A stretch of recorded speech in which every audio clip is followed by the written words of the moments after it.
The 10th plenary meeting of the General Assembly is called to order. Good morning, ladies and gentlemen. Before proceeding further, I would like to remind members that masks are to be worn by all attendees at the times when indoors, except when directly addressing a meeting. Due to the temporary closure of the east side emergency doors, in the event of fire or an emergency which requires an evacuation, please use the west side emergency doors and the stairway next to the elevator banks. Those in the 3rd and 4th floor balconies, please use the stairway next to the elevator banks. The Assembly will hear an address by His Excellency José Ramos Horta, President of the Democratic Republic of Timor-Leste. I request the protocol to escort His Excellency.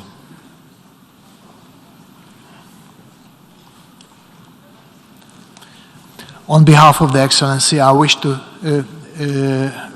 have the honor to welcome His Excellency José Ramos Horta, President of the Democratic Republic of Timor-Leste, and to invite him to address the Assembly.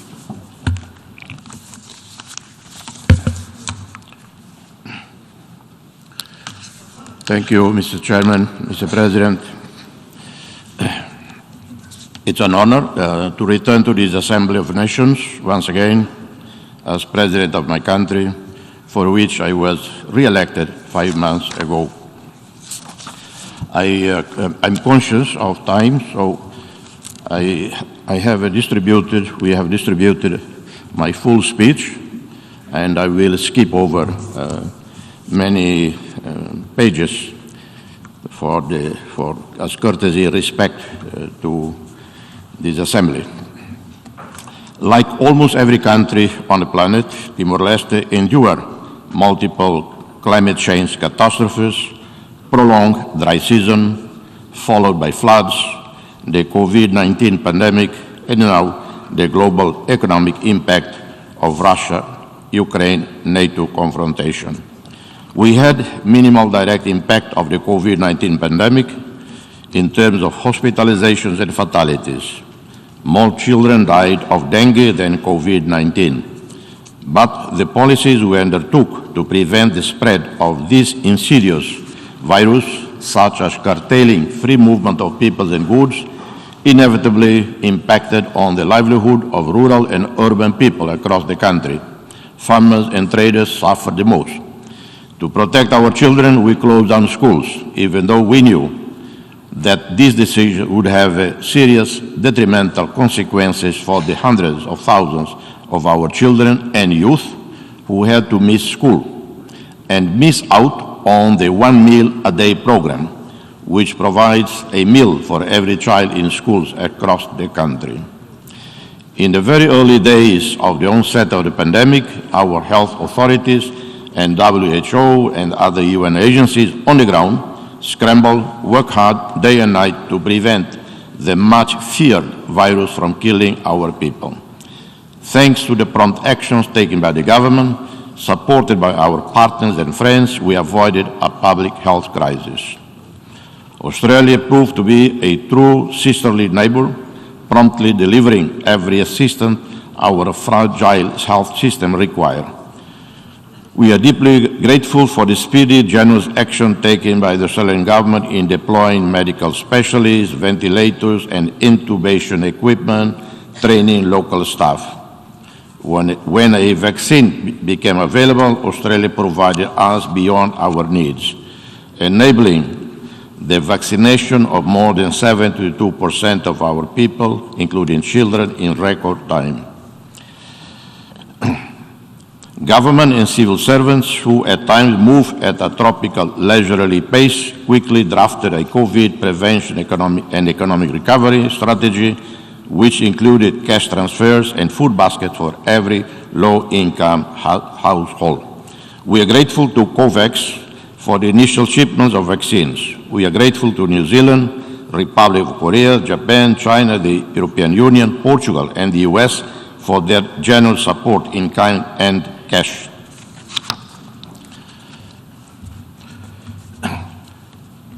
In a world plagued with conflicts and man-made catastrophes from Myanmar to Afghanistan to Yemen to Ukraine, Timor-Leste is an oasis of tranquility. Common criminality is very low. Armed robbery is unheard of. We do not have organized crime.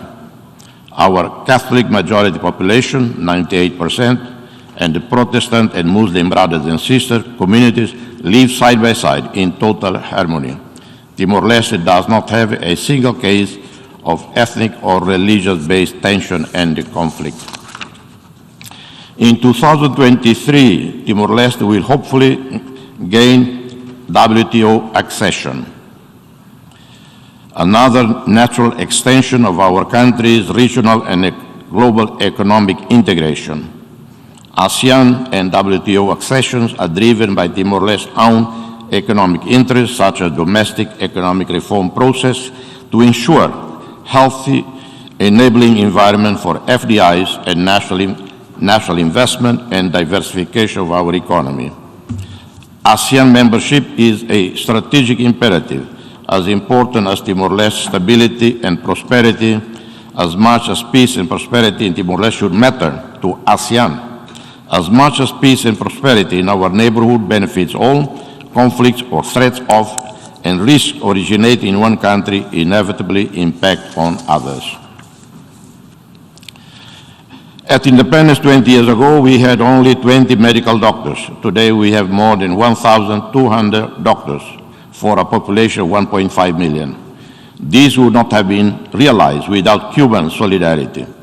At independence 20 years ago, life expectancy was less than 60. Now, a Timorese woman can expect to live beyond 71 years of age. Connectivity will surge in the next 3-4 years, as Timor-Leste will be linked by several submarine cables to Australia, Indonesia, and beyond. As it is, we already have a high percentage of mobile and social media users, and we are experimenting in the exciting digital and e-government. Excellencies, I wish now to touch upon 3 matters of profound concern. The extremely serious food crisis affecting millions of people in Africa and Asia. That's one issue. I hope that all have read carefully the letter of our esteemed Secretary General dated 13 August 2022, addressed to all heads of state, which provides with clinical precision exact figures on the number of our fellow human beings, women and children, youth and elderly, in several African countries, in Yemen and Afghanistan. The World Bank Food Commodity Price Index, which reached a record high in nominal terms during March-April 2022, went up by 15% between April and May 2022, and is more than 80% higher than 2 years ago. Add to this the recent devastating floods in Pakistan, inflicting heartbreaking suffering on over 30 million people. Aid to poorer countries of the South should not be cancelled out to be reallocated to address the refugee crisis caused by the war in Ukraine.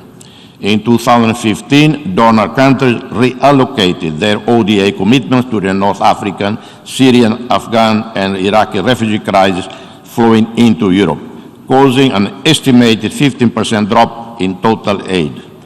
The potential for a diversion of aid now is even greater, after $345 billion were estimated as needed for the reconstruction of Ukraine. We must ensure that the Ukrainians are supported, but not at the expense of unity with the many struggling people in other nations. In the aftermath of the 2008-2009 subprime crisis, which had knock-on effect across the globe, hundreds of billions of dollars were quickly mobilized to rescue exposed European and American banks. Draconian fiscal austerity measures in the forms of cuts in public expenditure and higher taxes were forced upon the workers and middle class in the crisis-affected Western countries. But rarely are we able to inspire the rich to show the same level of compassion and wisdom towards the poorer South. I always believe that we are part of the great human family, yet some seem to feel that we are not really equal. We are not part of the same human family. since part of the world lives in dazzling citadels while their billions of distant relatives live in poor global neighborhoods. The Western countries and others started off on high moral ground in confronting Russia's invasion of Ukraine, but may end up losing the support of the developing world, which after all are 80% of the global population. They should pause for a moment to reflect on the glaring contrast in their response to the wars elsewhere, where women and children have died by the thousands from wars and starvation. The response to our beloved Secretary General's cries for help in these situations have not met with equal compassion. And we are now faced with ruinous situations in terms of the rising cost of living for the poor. This has already resulted in riots in Sri Lanka, Peru, Kenya, and most recently in Haiti. Low-income countries were able to spend only a fraction of the amount spent by the high-income countries on COVID-19 stimulus packages. 20% of GDP for high-income countries, 6% for middle income, and 2.5% for low income. As a result, many countries had to increase their debt. Debt levels now limit us in protecting the weakest and most vulnerable from the effects of rising prices, let alone allow us to increase our efforts to address the climate emergency, which threatens our very existence. The number of developing countries in debt distress or at high risk has doubled since 2015 to 60%. But equally, I want to address our cries for solidarity and fraternity to the billionaires and the trillionaires of Asia, Africa, and Latin America. There is more liquidity in Asia than in Europe and USA combined. It is time for the richest families and corporations of the so-called Global South to gather in a historic summit hosted by our esteemed Secretary General to commit themselves to a vision and plan of action to rid Asia, Africa, and Latin America of extreme poverty, child malnutrition, provide clean water and sanitation to every poor community, vaccines, basic public health, better education facilities, and better housing with renewable energy and connectivity for better access to education and business. This can be done by the rich of the Global South. All it requires is vision, great hearts, audacity, and understanding that investing on the poor of our own countries, we're investing in peace. Lastly, I want to talk about situation in Myanmar. The people of Myanmar feel abandoned, betrayed by the so-called international community. They ask why the difference in treatment, prompt and extremely generous support for Ukrainian civilians and refugees, so much sophisticated military support for Ukraine resistance, and such a mute reaction to the war waged against the people of Myanmar. The Myanmar conflict is impacting the security and stability of neighboring countries. It may escalate. There has to be dialogue by all involved in the conflicts in Ukraine and Myanmar and in other crises around the world. The Tatmadaw cannot claim it is defending itself from external aggression. In the Ukraine conflict, Russia and Ukraine should clear their ports and sea routes and allow normal resumption of permitted international shipping activities, following on the breakthrough in the grain and fertilizer agreements brokered by the Secretary General. As there are extremely limited number of credible neutral global leaders, the UN Secretary General and High Envoys of his choice should work hard day and night to reach a humanitarian ceasefire agreement and a provisional peace agreement. The ultimate goal will have to be a comprehensive, permanent peace agreement. What it should be aimed now is a temporary cessation of troop movements, military action, humanitarian air and land corridors, and zones for unimpeded humanitarian assistance, and resumption of export and import activities. Russia, Ukraine, and NATO countries have to swallow their pride, review their past policies that led to this mutual suicide, back away from each other's borders. Let Ukrainians rebuild their lives, their country and lives.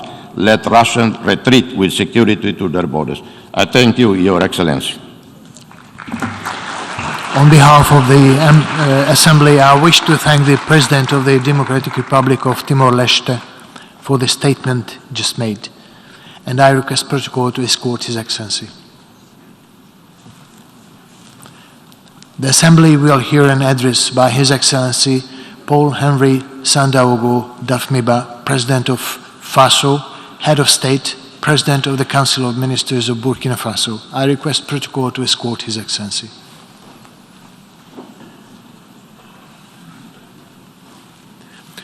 On behalf of the General Assembly, I have the honor to welcome His Excellency Paul Henry Sandaogo Damiba, President of FASO, Head of State, President of the Council of Ministers of Burkina Faso, and invite him to address the Assembly.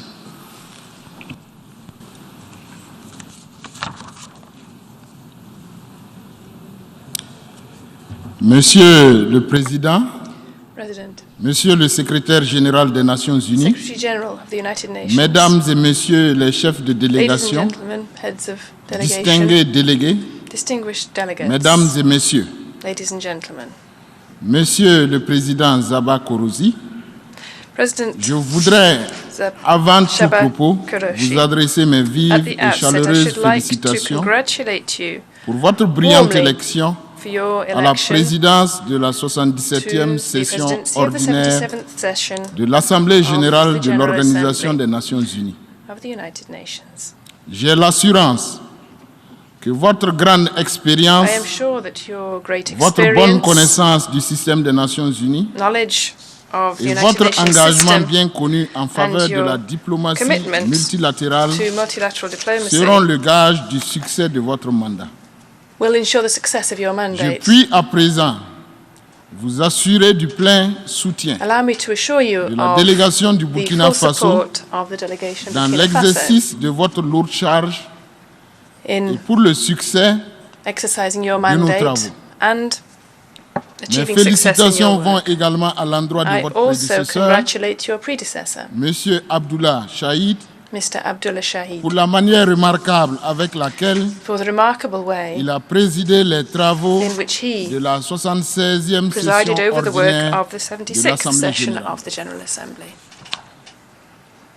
À Monsieur Antonio Guterres, secrétaire général de To Monsieur l'Organisation des Antonio Nations Guterres, Unies, the Secretary General of the United je Nations, réaffirme solennellement I hereby la reaffirm reconnaissance du Burkina Faso the pour son gratitude of engagement Burkina Faso constant, for his constant résolu et commitment, renouvelé always faveur de la resolute paix, and renewed de la to sécurité et achieve du peace, développement. security and development.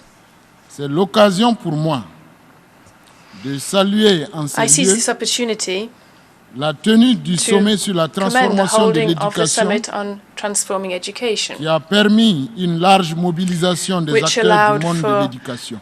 mobilization amongst all stakeholders in the world of espérer education, and Que l'engagement I des uns et cherish the des autres hope that dans la commitment mise on en all œuvre des sides towards conclusions de ce implementing sommet the conclusions of this summit contribuera à will accélérer de contribute façon to significative significantly les accelerating progrès vers une éducation de qualité progress pour towards tous, high quality en education for all, particulier dans les pays du Sud. particularly in the countries of the South. Monsieur le Président, Mesdames et Messieurs, le President, thème général de la ladies and 77e gentlemen, session, The theme de of the l'Assemblée 77th générale, session of the General Assembly je cite, une nouvelle ère, is des solutions porteuses de changement a new pour era relever des of défis interdépendants, solutions fin de citation, to interlocking challenges. révèle pertinemment l'urgence et le devoir de And responsabilité this historique reveals the urgency des acteurs of the politiques, historic économiques et responsibility of sociaux de notre temps economic, social and political face aux multiples crises auxquelles le monde est protagonists. confronté. The world is facing numerous challenges. En effet, alors que le monde se relève progressivement de la As we are pandémie de gradually la recovering COVID-19, from the COVID-19 pandemic, d'autres fléaux tels que le other terrorisme, scourges such as les terrorism conflits intra- et conflict interétatiques, between and within ainsi states que les crises humanitaires et and the alimentaires humanitarian qu'ils and engendrent, food crises les resulting changements from this, climatiques et climate les effets change pervers continuent de marquer and douloureusement its effects are la vie du continuing monde to au hit quotidien. our daily Ces lives. fléaux viennent nous rappeler And notre these fragilité scourges remind us individuelle of our et collective, individual and collective fragility l'interdépendance des pays et des and the peuples interdependence of et countries and l'impérieuse peoples nécessité d'une and solidarité the internationale. imperious need for international solidarity. Si nous tenons à préserver l'humanité If we wish d'un to péril preserve collectif humanity et from a collective inéluctable, and unavoidable nous peril, ne devons pas we must ignorer not ce ignore rappel. this call. Monsieur le Président, Mesdames et Messieurs, President, ladies and gentlemen, la fin de la guerre froide nous a donné the de end of the rêver, Cold War d'espérer en l'avènement d'un monde allowed us to consensuel dream and to hope et for recentré autour the des valeurs advent of a cardinales de paix, consensual world de justice, based around the cardinal de liberté, values of peace, de justice, démocratie liberty, et de solidarité. democracy and solidarity. Ce fut un leurre, car nous assistons, But hélas, this was not the depuis un case, certain temps, because unfortunately à for une some recrudescence du time now we have nationalisme seen a resurgence et of du repli de nationalism soi à certains endroits de and la planète, inward-lookingness, à un recul de la around the liberté et planet. de la démocratie à d'autres a endroits, reversal of liberty and à la democracy, volonté de certains pays d'imposer leur vision a du will on monde the aux part of autres, some countries to impose their au jeu vision des upon others, rivalités et de la confrontation entre to give in puissances to rivalries pour le contrôle and politique, confrontation between powers militaire for ou political, économique military de or certaines economic parties du control monde. of certain parts of the world. Bref, des acteurs de la communauté internationale étalent aujourd'hui Members au of the grand jour international leur community vision d'un are monde unipolaire, talking about their monocolore, great vision of a conforme à unipolar leur idéologie et à single-colored leurs intérêts. world which is in line with their Il est ideologies and impérieux de se interests. ressaisir et de It is développer en crucial nous that we la force de ne pas succomber à ces stand up tentations. to this and Privilégions develop the strength plutôt within l'esprit de ourselves not to succumb to solidarité such temptations. We should en rather faisant en sorte que la ensure we have diversité a du spirit of monde soit solidarity préservée so that the diversity of et the que le world is principe de preserved l'interdépendance des and that the peuples, principle of the où interdependence chacun of peut peoples, contribuer à la gestion des where affaires du monde, everybody can soit une contribute to réalité. managing world affairs, becomes a En reality. effet, le Burkina Faso Burkina est Faso profondément convaincu fully believes que la chance de survie de l'humanité chances for the réside survival dans of humanity l'acceptation et l'usage lie in ingénieux accepting de nos and différences et de nos properly diversités. making use of our differences Loin and d'être un diversity. facteur d'antagonisme ou This should not d'hostilité, be a factor leading to elles sont une belle antagonism or hostility, opportunité but rather de the complémentarité ideal et de opportunity solidarité to find complementarity and qui solidarity nous est gratuitement and this is offerte being given pour to us on a promouvoir la plate coexistence to promote pacifique et le développement peaceful durable. coexistence and sustainable development. Monsieur le Président, Mesdames et Messieurs, President, ladies and les gentlemen, principaux défis auxquels notre monde the main est de nos jours challenges our confrontés world is sont facing bien connus today de tous. are well known. Ils ont principalement pour nom paix et sécurité, They consist mainly of démocratie peace et and développement security, durable, democracy and changement sustainable climatique development, et environnement, climate change and environment, santé et health éducation. and education.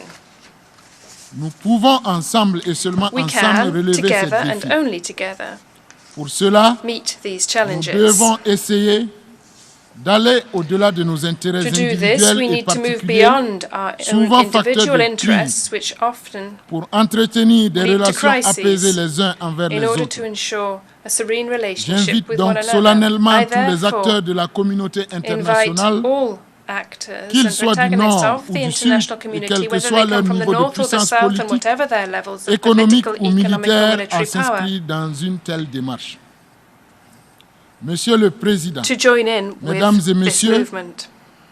certaines President, ladies questions and reviennent gentlemen, depuis plusieurs années for déjà several years now, a number of l'ordre du jour questions have been de chaque returning session de regularly to the l'Assemblée générale. agenda of the General Assembly. Au nombre de celles-ci, on note les questions de la These Palestine, include the questions of du Sahara Palestine, occidental, de la Western dette, Sahara, des changements debt, climatiques, climate de change, l'embargo contre Cuba, the de la embargo guerre en against Cuba, Ukraine the war in ou Ukraine, encore de la réforme du Conseil de and sécurité. Security Council reform. Pour la résolution de chacune de ces questions, le In Burkina resolving Faso, each par of ma these voix, questions, recommande vivement Burkina la Faso prééminence du droit, recommends the preeminence l'exaltation de la of justice the et de rule of l'équité law, et le justice triomphe and du bon equity, sens. and the triumph of Monsieur le Président, good sense. Mesdames et Messieurs, à présent, je voudrais President, dire ladies and quelques mots gentlemen, I should like now to say a few sur la words about the situation de mon situation pays. of my country Les idéaux de la and the transition ideals of politique the political transition a cours underway en ce there at the moment moment En lien avec le thème in line très with the very pertinent de la relevant présente session theme of this de session of the l'Assemblée General générale Assembly et les objectifs poursuivis par la Charte des and Nations the Unies. objectives of the Charter of the United Le Nations. 24 janvier 2022, On the 24th of January groupe de jeunes 2022, a patriotes group of young s'est vu contraint de Patriots prendre ses responsabilités dans la gestion publique des affaires de had l'État. to stand up and assume their responsibilities in the public Bien management of entendu, state à la affairs, dérive de la gouvernance politique en place, given à the l'insécurité grandissante dans notre pays, à problems la facing the désintégration current progressive position, et continue de l'État, current governance, en mettant un increasing terme à insecurity un in our régime country, and the démocratiquement élu, gradual continued disintegration of the state by setting up a Loin de nous democratically elected toute but idée de nous chaotic justifier regime. ou Far be d'encourager it des from us pratiques de to justify déstabilisation ou de ourselves or to violation des encourage ordres practices of constitutionnels. destabilization or the violation of En effet, constitutional order.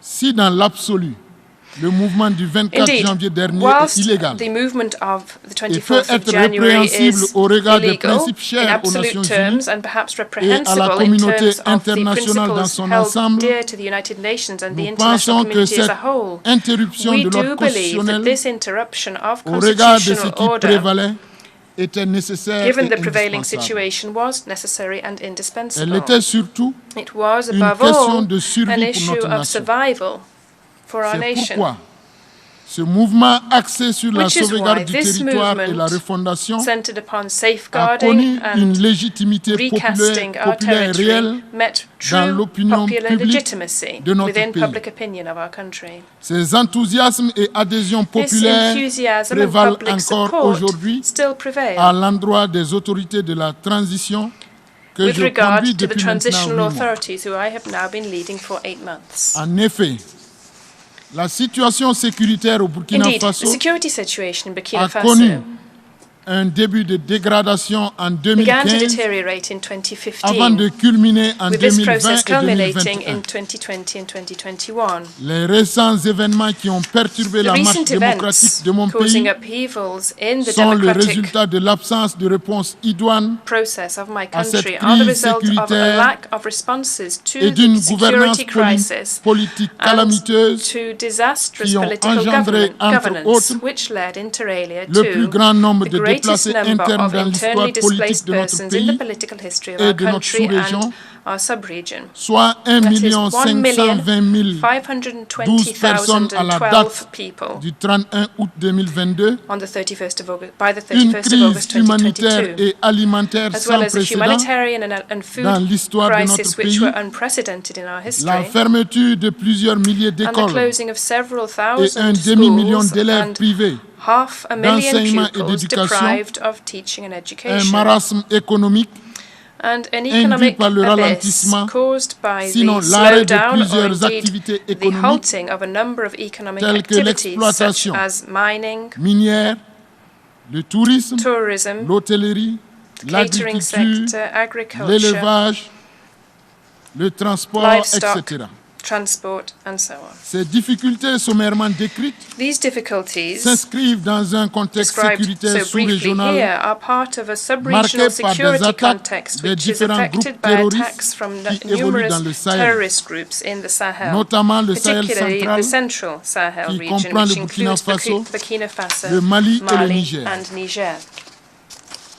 Néanmoins, Nevertheless, pour y faire face, le in gouvernement order de la to transition, tackle this comptant problem, a the priori sur transitional government de nouvelles is initiatives counting endogènes, on new a pris ses responsabilités endogenous en élaborant initiatives un and plan has d'action assumed its responsibilities reposant by sur establishing a quatre plan of objectifs action stratégiques based déclinés around comme suit. 4 strategic objectives. Premièrement, la As lutte follows. contre le Firstly, terrorisme et la restauration de combating l'intégrité du terrorism and territoire. restoring the integrity of the territory. Deuxièmement, la réponse à la Secondly, crise a humanitaire. response to the humanitarian crisis. Troisièmement, la refondation Thirdly, de l'État et the l'amélioration de restructuring la of the gouvernance. state and an improvement in Et governance. enfin, la And finally, réconciliation nationale et la cohésion National sociale. reconciliation, social cohesion.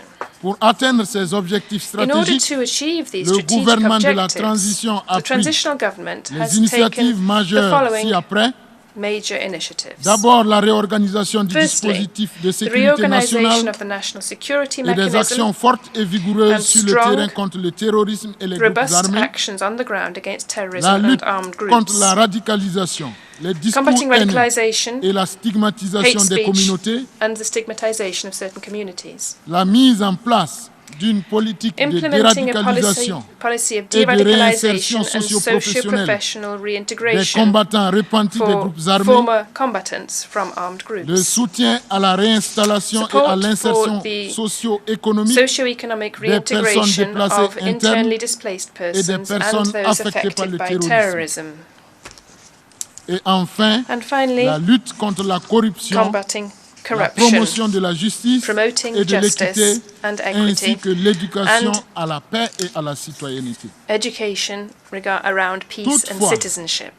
La seule volonté ou la simple détermination du Burkina However, Faso a simple dans determination la lutte or contre will le in the terrorisme Burkina Faso to ne combat suffiront terrorism pas will à not elles be seules enough à alone produire des to effets produce durables ou lasting or irréversibles irreversible dans ce domaine. effects in this area.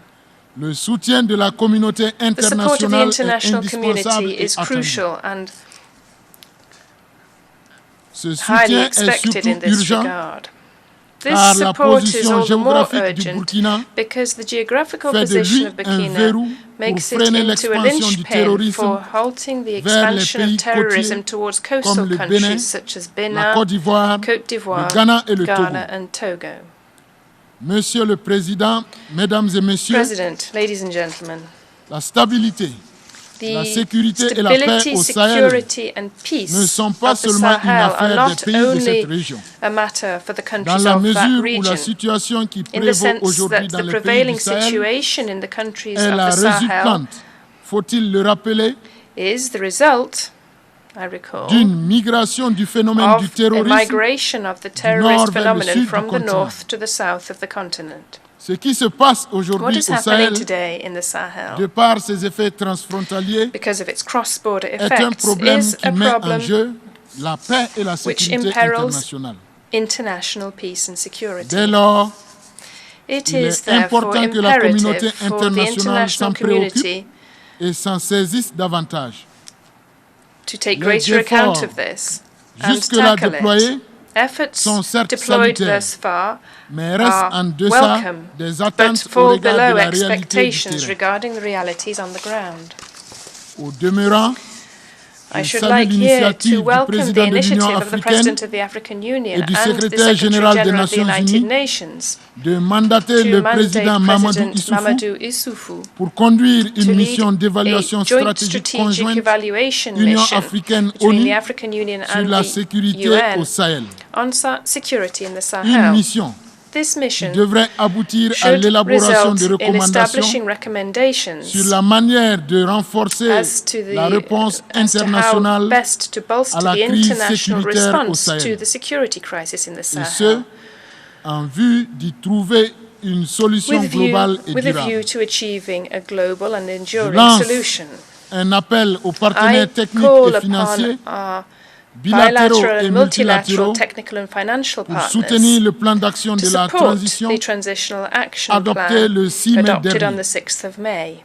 Le Burkina Faso Burkina espère un Faso appui de ses hopes to partenaires receive au support développement from these development partners afin de combler so as to un gap d'environ close 4 the gap of milliards around 4 millions de dollars $575 US million sur un US budget dollars total out of a de total 18 budget milliards of 18 64 millions de dollars US. 64 million US dollars.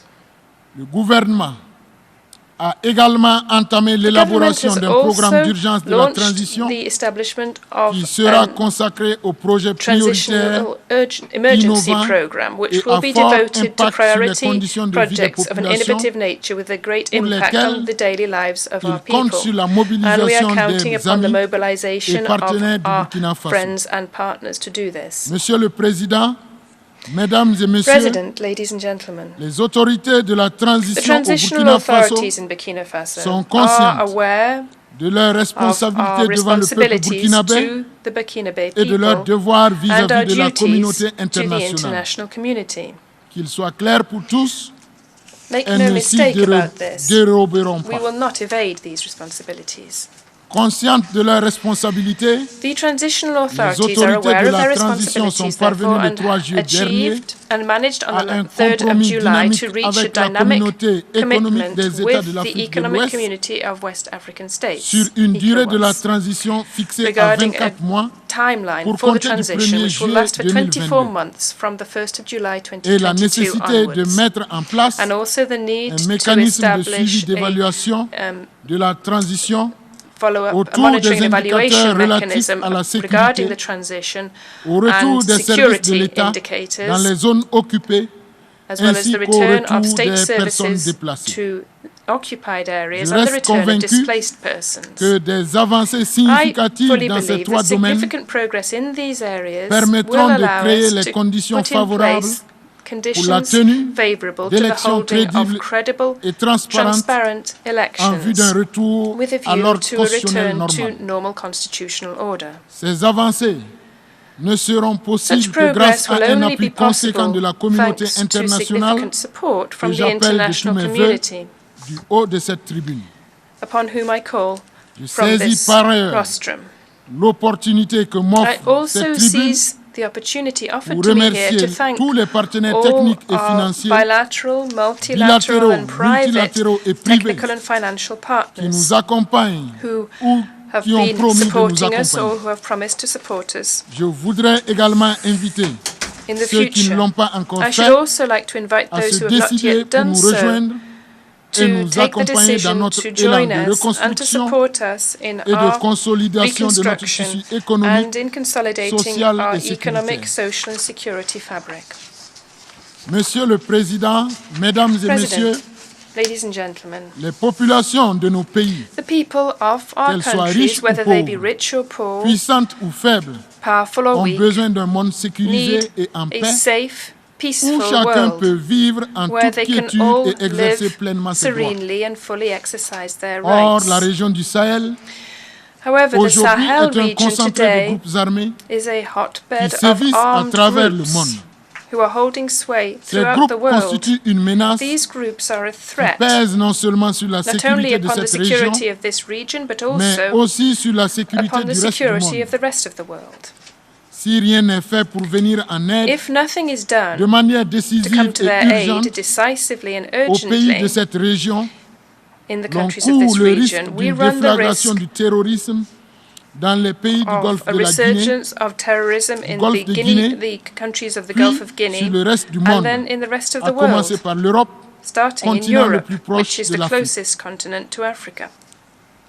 Aucune mesure de précaution ou de No prévention ne pourra precautions or empêcher le prevention terrorisme measures will de prevent s'inviter terrorism outre-Atlantique from then si le crossing Sahel the est abandonné Atlantic à if lui-même. the Sahel Et is rien, abandoned. absolument rien ne pourra And retenir nothing la at jeunesse all des pays du will be Sahel able to et stop ses environs the youth in the contre les Sahel tentations countries des and its immigrations surroundings from périlleuses en Europe giving in to the à travers le temptation Sahara of et la perilous Méditerranée immigrations to Europe through si cette the jeunesse Sahara n'a and the plus d'espoir Mediterranean sur if ses this youth propres has terres. no longer any hope. Monsieur by le staying at Président, home. Mesdames et Messieurs, President, Le ladies Sahel. and gentlemen, dans les malheurs que lui inflige le terrorisme the est Sahel devenu le is facing théâtre de many rivalités afflictions due stériles to terrorism and et it's de become convoitises indécentes an qui arena for exacerbent la sterile situation. rivalry Mieux and greed, que ce which are spectacle exacerbating désolant, this les situation. pays du Sahel ont plus besoin de Rather than just solidarité et looking d'aide. at this bleak D'aide, spectacle, the mais countries of pas the Sahara n'importe rather laquelle. require solidarity and L'aide dont nous avons besoin assistance, but est not celle qui nous aide just à nous any départir de assistance and l'aide. aid. L'aide qui tue This is the l'aide, kind of c'est cette assistance which forme allows us to d'aide move away from aid.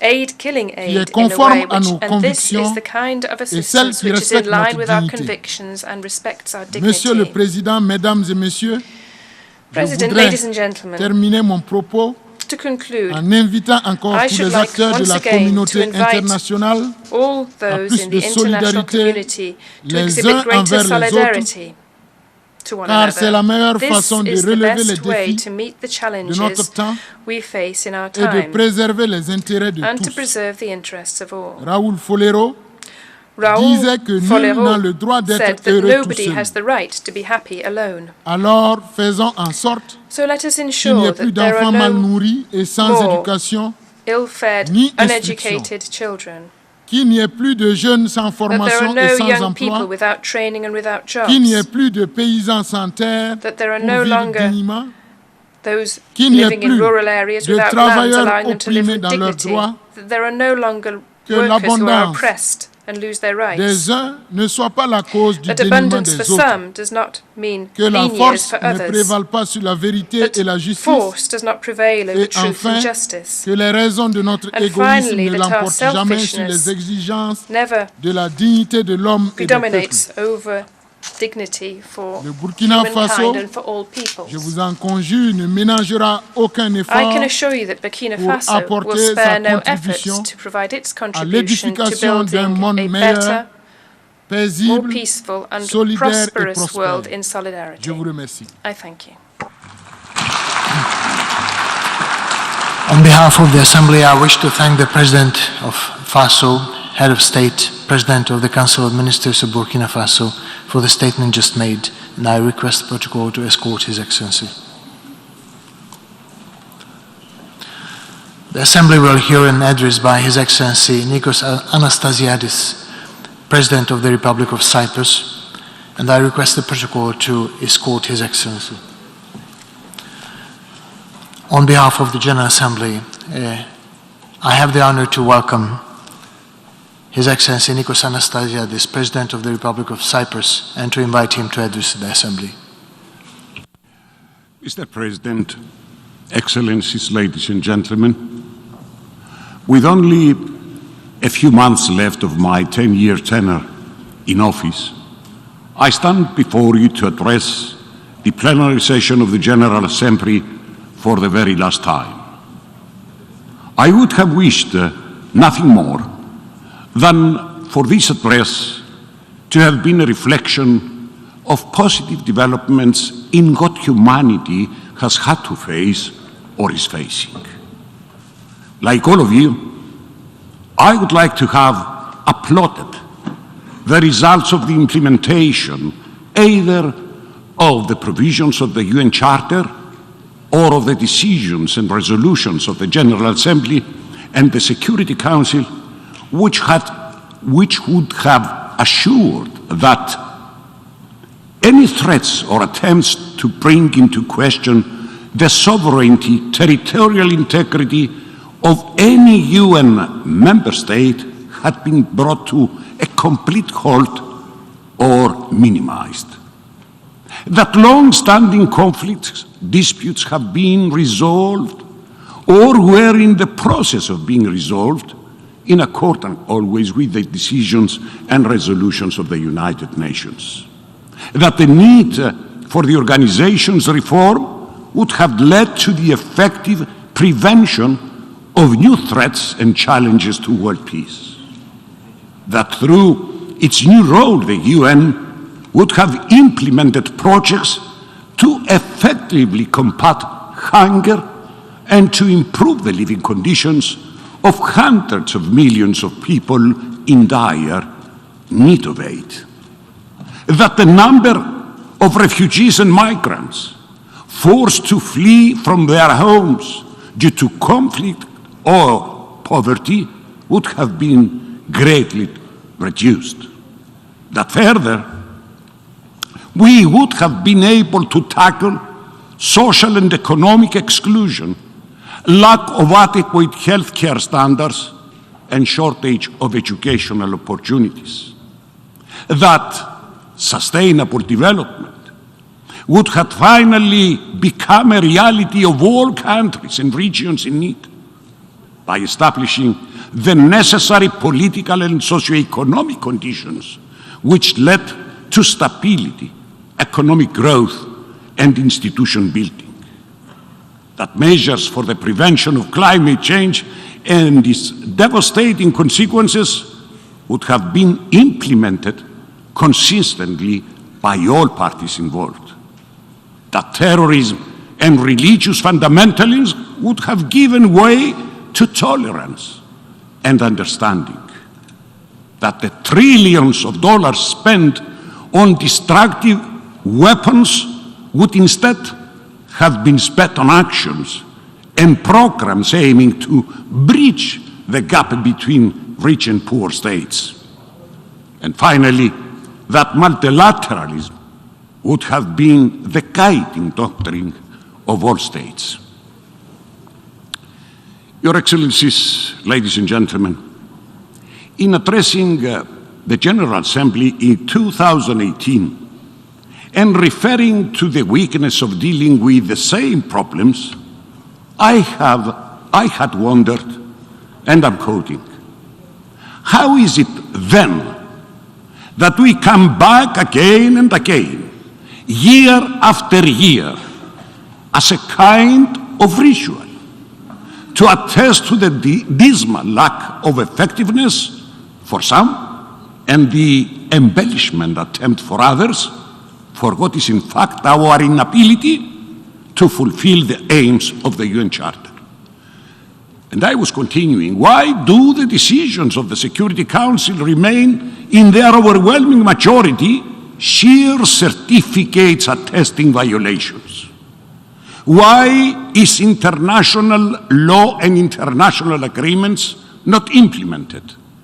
Why do strategies and programs aiming at creating better conditions for people that are suffering remain wishful thinking?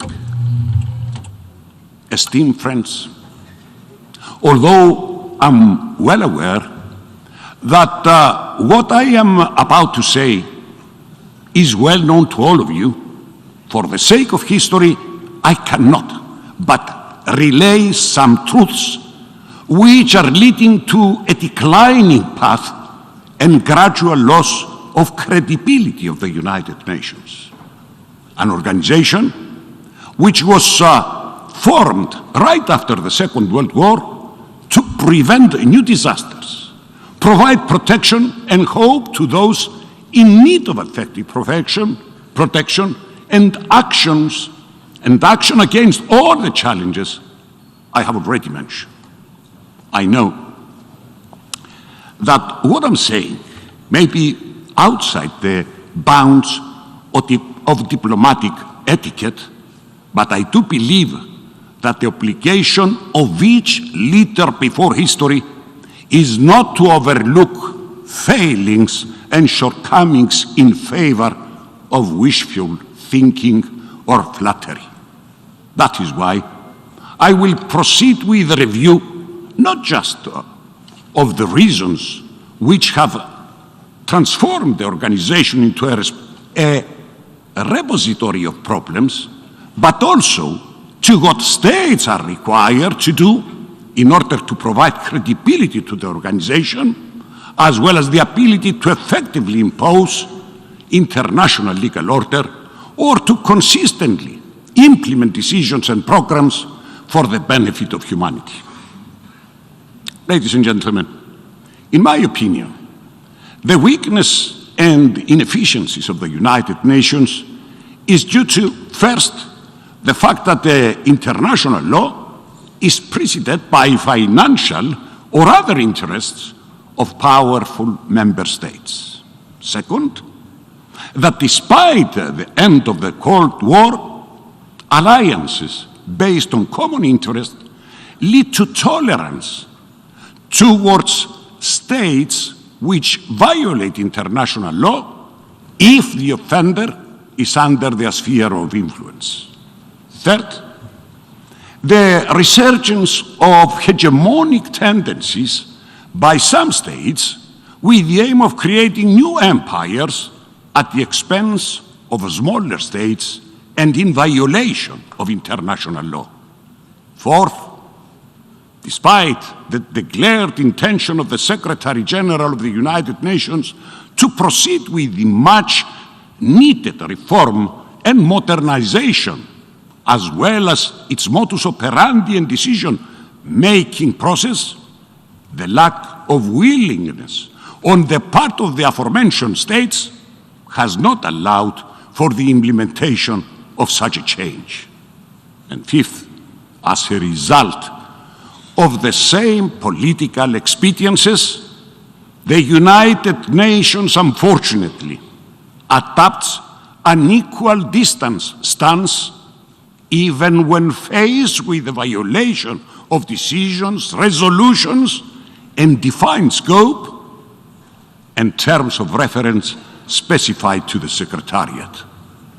This, my dear friends, results in emboldening offending states which not only disregard international law, but also create new precedents outside the framework of legality.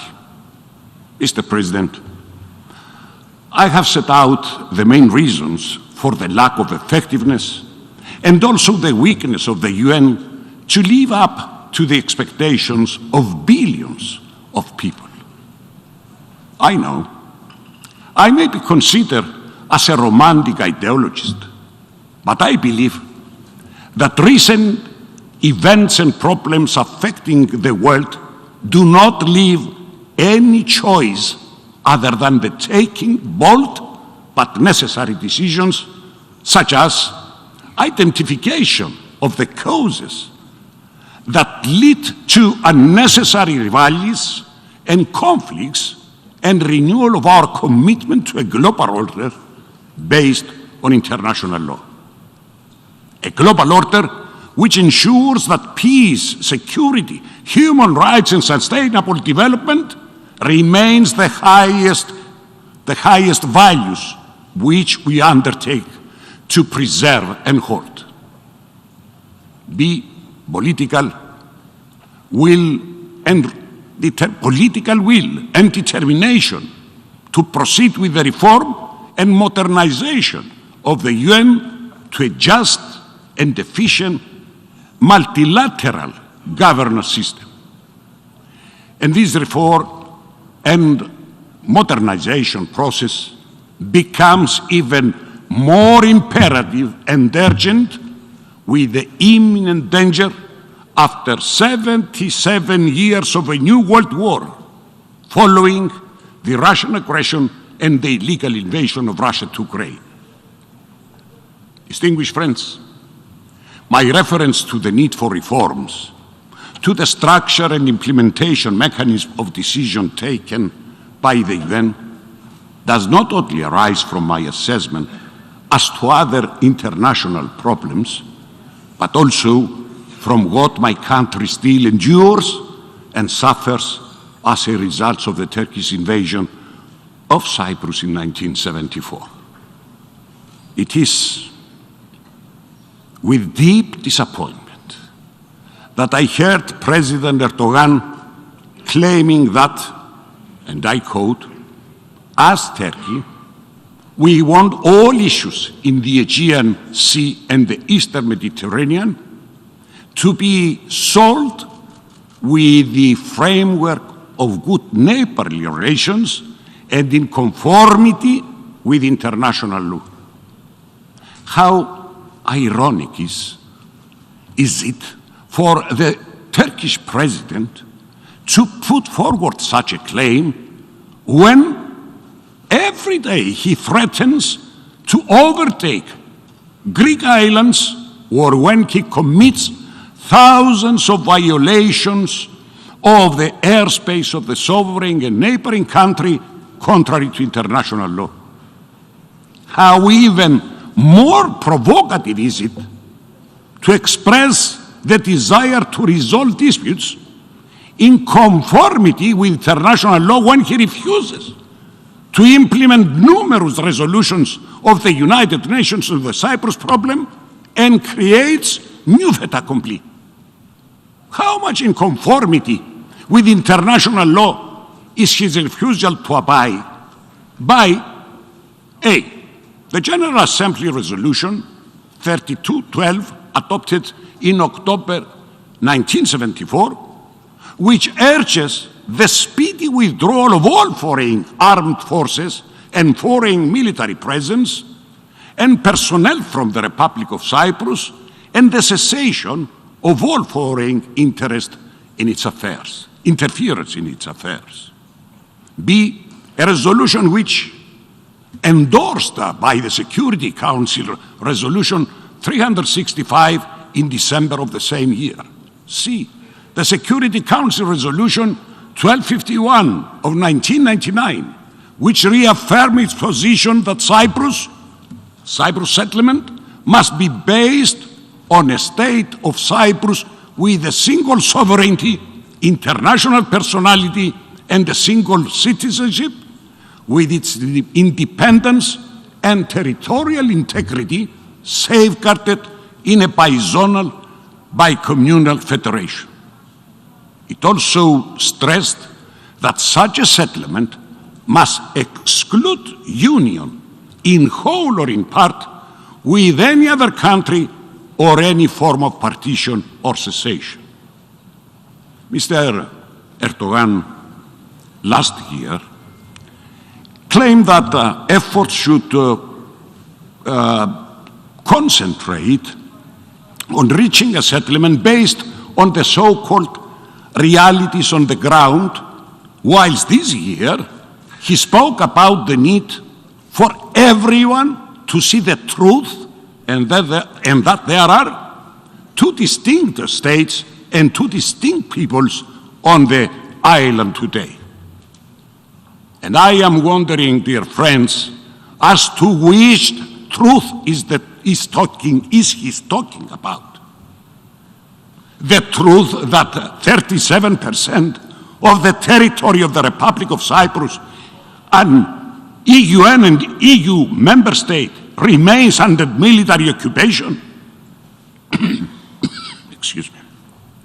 The truth that after the Turkish invasion of 1974, 1/3 of the Greek Cypriots were forced to leave their ancestral homes.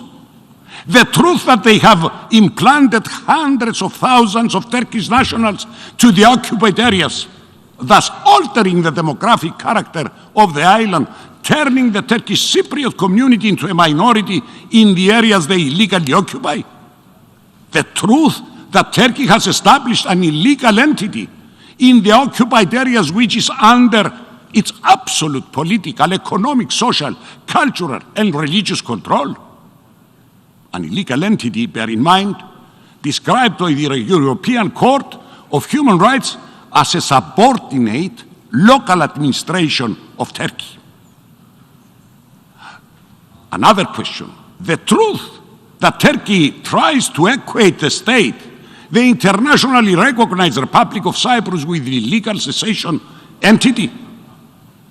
The truth that the above proclamation of the purported secession had been condemned by the Security Council and considered legally invalid. The truth that the Security Council called for its reversal, and for all states and the international community as a whole not to accept it or in any way assist it.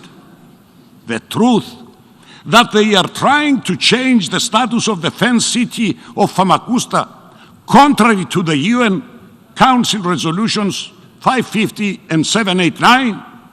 The truth that Turkey adopts its own arbitrary interpretation of international law, which reduces the exclusive economic zone of Cyprus by 44% at the expense of both Greek and Turkish Cypriots, contrary to the United Nations Convention on the Law of the Sea. Mr. President, ladies and gentlemen, as I have noted earlier, when decisions or resolutions based on international law are not to be implemented or enforced, then these, rightly so, could be perceived as fostering or even rewarding arbitrariness. This is actually what we are witnessing today with the Cyprus problem. Turkey, which systematically violates international law, calls on the international community to recognize its illegal fait accompli. Esteemed friends, unfortunately, this was the long-standing aim of Turkey ever since 1956. That is why, despite historical compromises by the Greek Cypriot side, all efforts on reaching a settlement of the Cyprus problem failed as a result of the intransigent stance and irrational demands of Turkey. The latest example being the conference on Cyprus held at Grand Montana in July 2017, during which, as regards the internal aspects of the Cyprus problem, the UN Secretary General assessed in his report on 28 September 2017 that and I quote, "the core outstanding issues related to governance and power sharing remained few, and that by the time the conference closed, the sides had essentially solved the key issues of effective participation." Thus, while the aim of the Secretary General to reach a strategic agreement was within close reach, the reason of their successful outcome was Turkey's inflexible stance and insistence on maintaining the anachronistic Treaty of Guarantee, the right of intervention, and the permanent presence of troops. And I would like, dear friends, to recall the UN Secretary General's statement of June 2017, in which he stressed that progress in this chapter of security and guarantees is an essential element in reaching an overall agreement. Following a period of stalemate, and despite our disappointment, we undertook new initiative to resume the process from where it was let off at Grand Montana, culminating to the joint understanding reached with the UN Secretary General and the then Turkish Cypriot leader on November 25th, 2019, which reaffirmed the principles for the resumption of a new round of talks, namely the joint declaration of 11 February 2014, the prior convergences, and the six-point framework the UN Secretary General presents at Grand Montana. Regrettably, once again, Turkey undermined the prospect of resuming the negotiating process, and instead, in the meeting held in Geneva in April 2021, they presented their position for changing the agreed basis of a settlement from a federal solution to a two-state solution. Dear friends, nonetheless, our side undertook another initiative, which also led to a new joint meeting of the leaders of the two communities with the Secretary General in September last year, during which it was agreed that the Secretary General would proceed with the appointment of an envoy in order to deliberate with both sides and all interested parties so as to reach common ground for a new peace process to resume. Excuse me. Yet again, Turkey refused to uphold the said agreement. We also continue taking initiatives to break the impasse through a letter I had sent to the Turkish Cypriot leader in May 23 this year, by which I conveyed constructive proposals for the adoption of bold confidence building measures, of win-win confidence building measures, measures which unfortunately were immediately rejected by the Turkish Cypriot side, which submitted counter proposals in line with their aim for a two-state solution. Based on the above mentioned, I believe that it's clear that the Greek Cypriot community has exerted and will continue to exert every possible effort for the resumption of the talks in order to reach a settlement based on the United Nations resolutions. And as I have emphasized, the only way forward in resolving conflicts and for peace to prevail is none other than the unwavering adherence to international law and the UN Charter, not as arbitrarily interpreted by those who seek to disguise their revisionist aspiration. Mr. President, ladies and gentlemen, during my 10-year tenure, I might not have been able to enjoy what the vast majority would have also wished: the necessary reforms of the international organization, the resolution of international conflicts, and tackling challenges that affect hundreds of millions of people, such as hunger, poverty, and climate change. I might have not been able to see my homeland reunited with my Greek and Turkish Cypriot compatriots living in conditions of peace, prosperity, and stability. However, I earnestly hope that during my lifetime I will be able to witness a better and more stable future for humanity. Thank you for your understanding. En nombre de la Asamblea, agradezco al presidente de la República de Chipre la declaración que acaba de formular y pido al protocolo que acompañe a su excelencia. La Asamblea escuchará ahora un discurso del excelentísimo señor Nikinike Furuvararu, presidente de la República de Vanuatu. Pido a protocolo que acompañe a su excelencia.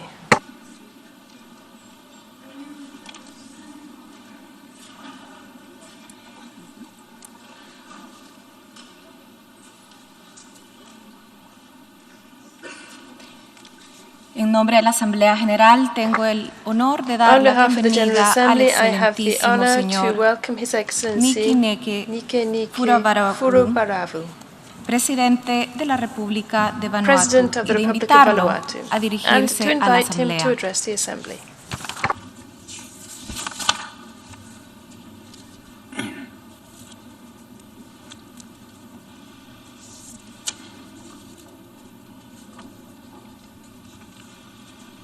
Mr. President, Excellencies, distinguished guests, ladies and gentlemen. Mr. President, it is my great honor and privilege to speak for the first time as the President of the Republic of Vanuatu in this important body, the United Nations General Assembly. Let me start by congratulating His Excellency Sapa Korosi on assuming the presidency of the 77th session of the General Assembly. I assure you that during your tenure, my delegation will work closely with you to implement the agenda you set in this session. Mr. President, your vision for the United Nations 77th General Assembly is fitting to address the myriad of global issues that confront us today. I would also like to extend my sincere gratitude to His Excellency Abdullah Shahid for his stellar leadership as the President of Hope of the 76th session during an unprecedented and tumultuous year. Your inspiring work for humanity has left a strong impression here at the United Nations and around the world. Mr. President, today the world is facing a profusion of mounting challenges, many of which are inextricably linked. We are slowly recovering from the COVID-19 pandemic, but recovery is becoming ever more difficult with rising debt levels and the looming inflation caused by the supply chain disruptions and rise of prices of fuel and food resulting from the Russia-Ukraine crisis. These challenges pose a major risk of global recessions and add to the rising humanitarian crisis that we have already faced with. As we gathered here, more families around the world are finding it extremely difficult to put food on the table, pay their bills and rent, and to meet the basic necessities. These hardships can be avoided by deploying smarter diplomacy and appropriate macroeconomic policies. These challenges are more harder compounded by an existential climate crisis that is already devastating our economies and our ecosystems. Over the past years, we have witnessed record heat, wildfires, severe hurricanes, coral bleaching, rising sea levels, prolonged droughts, and record floodings. The global challenge that we are facing impacts the poor and the vulnerable the hardest. Without adequate basic social safety nets and fundamental human rights protection, their future is uncertain. Mr. President, every day we are experiencing the debilitating consequences of the climate crisis, and the world is now demanding more ambitious action on climate at every level. This emergency is of our own making, is now affecting all people, those from the poorest to the richest nations. No one is immune to the extreme weather events now ravaging our islands, cities, and states. No one can escape the rising tides.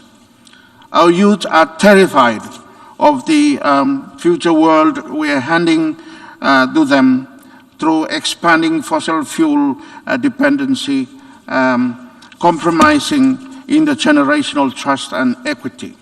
Mr. President, fundamental human rights are being violated as we begin measuring climate change not in degrees of Celsius or tons of carbon, but in human lives.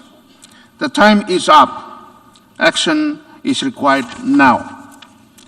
And that is why the nations of the Blue Pacific continent are leading a global initiative to bring climate change to the International Court of Justice, the only principal UN organ that has not yet been given an opportunity to weigh in on the climate crisis.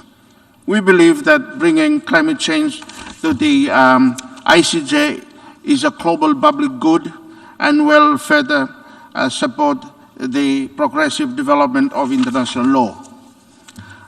In this very hall, working in solidarity with UN member countries, we will ask the ICJ for an advisory opinion on existing obligations under international law to protect the rights of present and future generations against the adverse impacts of climate change. We believe that legal clarity from the world's highest court will help to spur even greater climate action and strengthen the Paris Agreement.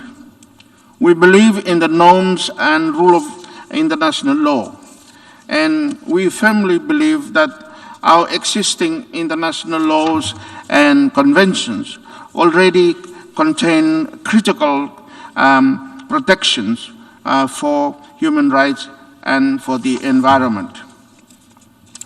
Taking climate change to the ICJ via the General Assembly is not a silver bullet for increasing climate action, but only one tool to get us closer to the end goal for a safe planet for humanity.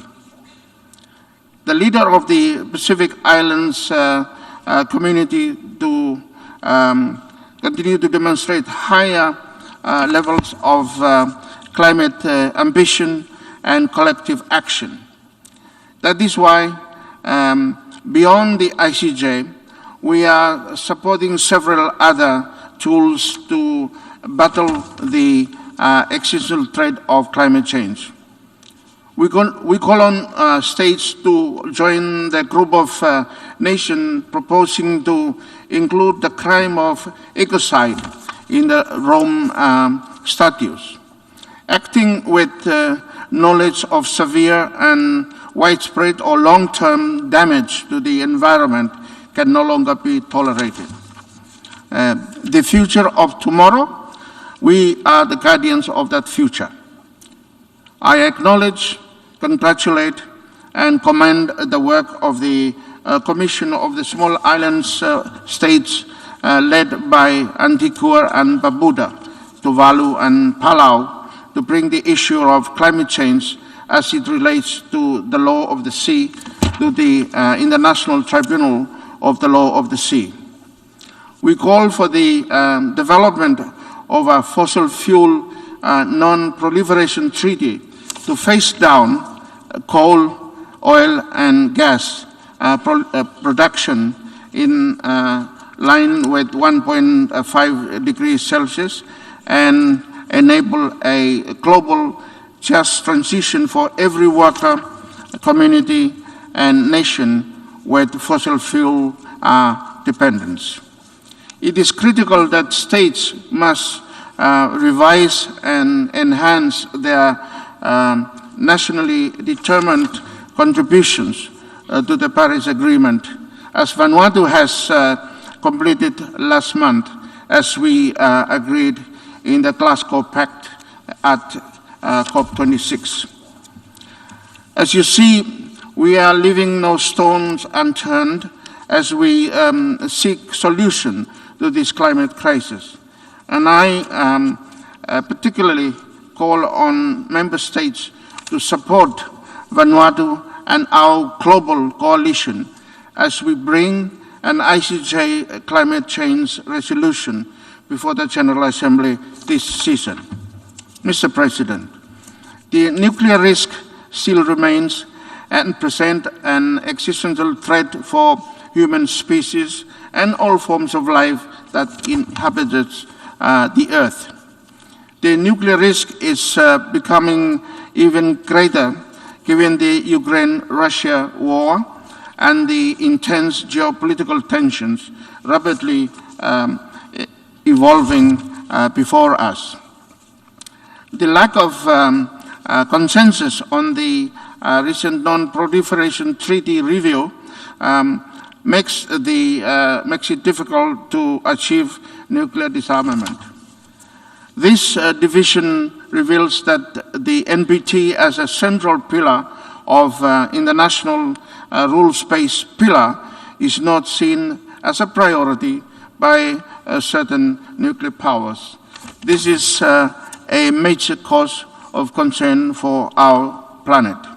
Mr. President, just like most countries in the world, my country, Vanuatu, was affected by COVID-19 pandemic. Our economy is heavily dependent on tourism, and this was halted when the borders were closed.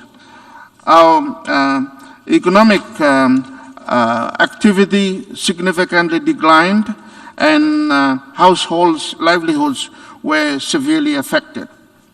We have been fortunate that the labor mobility programs that we enjoy with Australia and New Zealand has allowed Vanuatu to export these services, enabling remittance flows that has helped household income and boosted our economy. Furthermore, since most of the population resides in the rural areas, the subsistence economy has been able to sustain the livelihoods of our population. To avert economic decline and social hardships, the government responded by implementing stimulus packages that targeted household incomes and provided finance to the business sector to keep their businesses afloat. The government has been able to do this because of accumulation of budget surpluses over the years. The government launched a nationwide COVID-19 pandemic program allowing distributions of essential supplies before COVID reached Vanuatu, and as a result, only a few deaths were experienced. And as such, the vaccines rate, as soon as vaccine rates reached 70% of the total population, the borders were reopened. On this note, and on behalf of the government and people of Vanuatu, I would like to convey my gratitude to all our bilateral and multilateral partners that had assisted Vanuatu during this very difficult time. The COVID-19 taught us a few lessons, one of which is that the need to ensure that digital inclusion is prioritized in all our economies. As soon as our schools were closed in Vanuatu, it was difficult for many students to have online classes due to the lack of connectivity. I am sure that this is not only a phenomenon experienced in Vanuatu, but in other developing countries as well. This is why I believe digitalization requires a concerted global response and action. Without it, the many goals spelled out in the 2030 agenda may not be realized. Vanuatu is gradually recovering from COVID-19 and tropical cyclone Harold.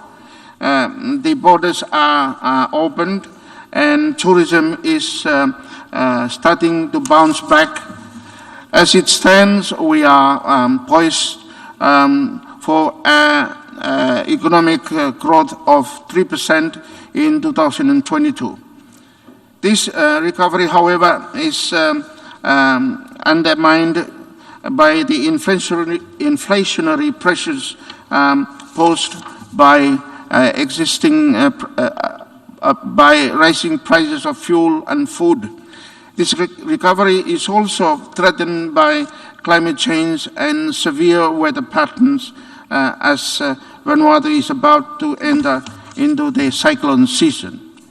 For Vanuatu's Category 5 cyclones are becoming a new norm. Mr. President, Vanuatu's fragile economic recovery is a story that I am sure is not only unique to Vanuatu, but one that is familiar to most small island developing states, SEEDs, and other developing countries.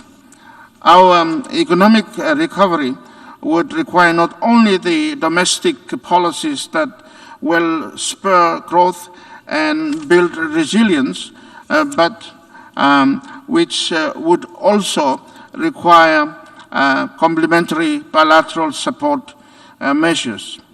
One way to do this is to ensure that SEEDs can have access to concessional financing.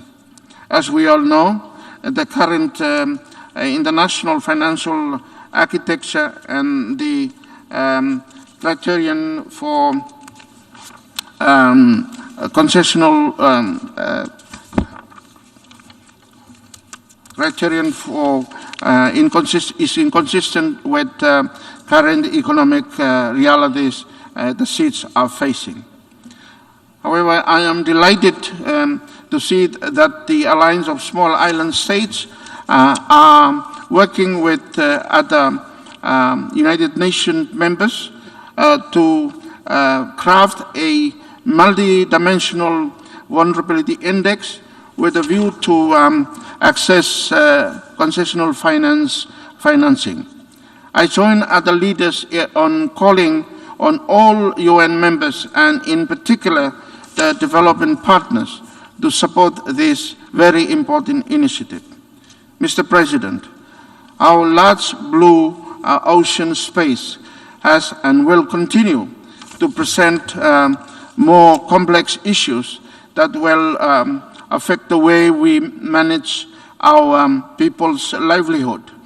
The 2050 strategy of the Blue Pacific continent sets out our region's long-term vision and aspirations, our North Star and guide to sustain a healthy, wealthy, and prosperous future for our generations to come.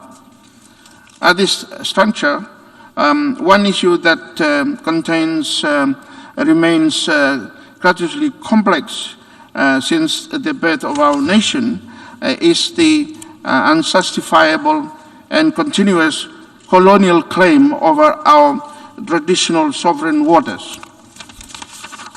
The rights of the indigenous people and their entire territorial waters within our region must be regained and installed in order to enable a sovereign state to shoulder and manage the ever-rising complexity for which the blue ocean space brings forth.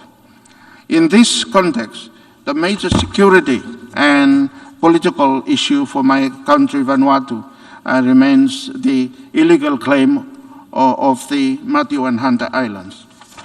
Mr. President, with human rights principles being so well embedded in the UN Charter, and despite countless pleas here in this august body, human rights violations continue globally across sovereign and disputed spaces.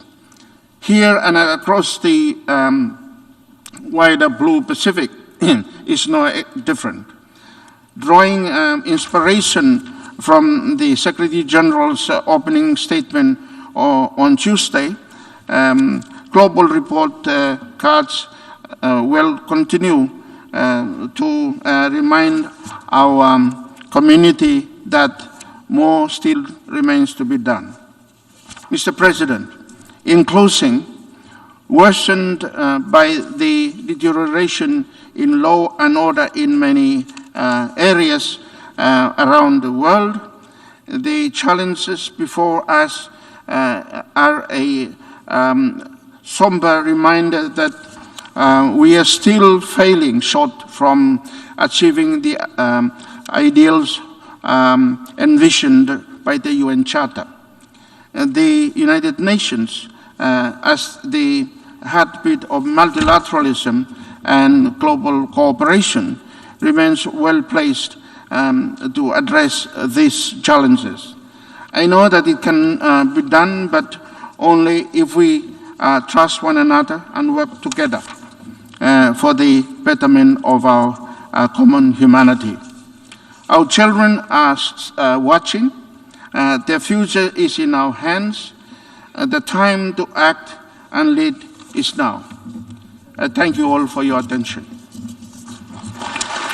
En nombre de la Asamblea, agradezco al presidente de la República de Vanuatu la declaración que acaba de formular y pido al protocolo que acompañe a su excelencia.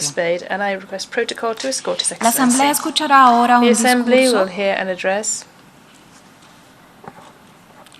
La Asamblea escuchará ahora un discurso del excelentísimo señor Mahmoud Abbas, presidente del Estado de Palestina. Pido al protocolo que acompañe a su excelencia.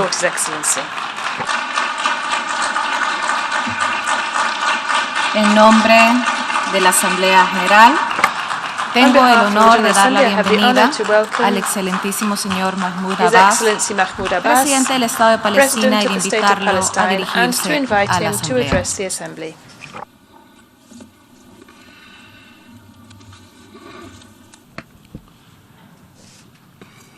بسم الله الرحمن الرحيم. In the name of God, the merciful, the سعادة compassionate, السيد شابا كوروشي Your Excellency Chaba رئيس Korochi, الجمعية العامة President of للأمم the General المتحدة، Assembly, معالي السيد Your أنطونيو Excellency غوتيريش Antonio Guterres, الأمين العام للأمم Secretary General of the المتحدة، United Nations, السيدات والسادة ladies and رؤساء وأعضاء gentlemen, heads and الوفود، members of delegations, السلام عليكم may ورحمة the peace of الله God be upon وبركاته. you.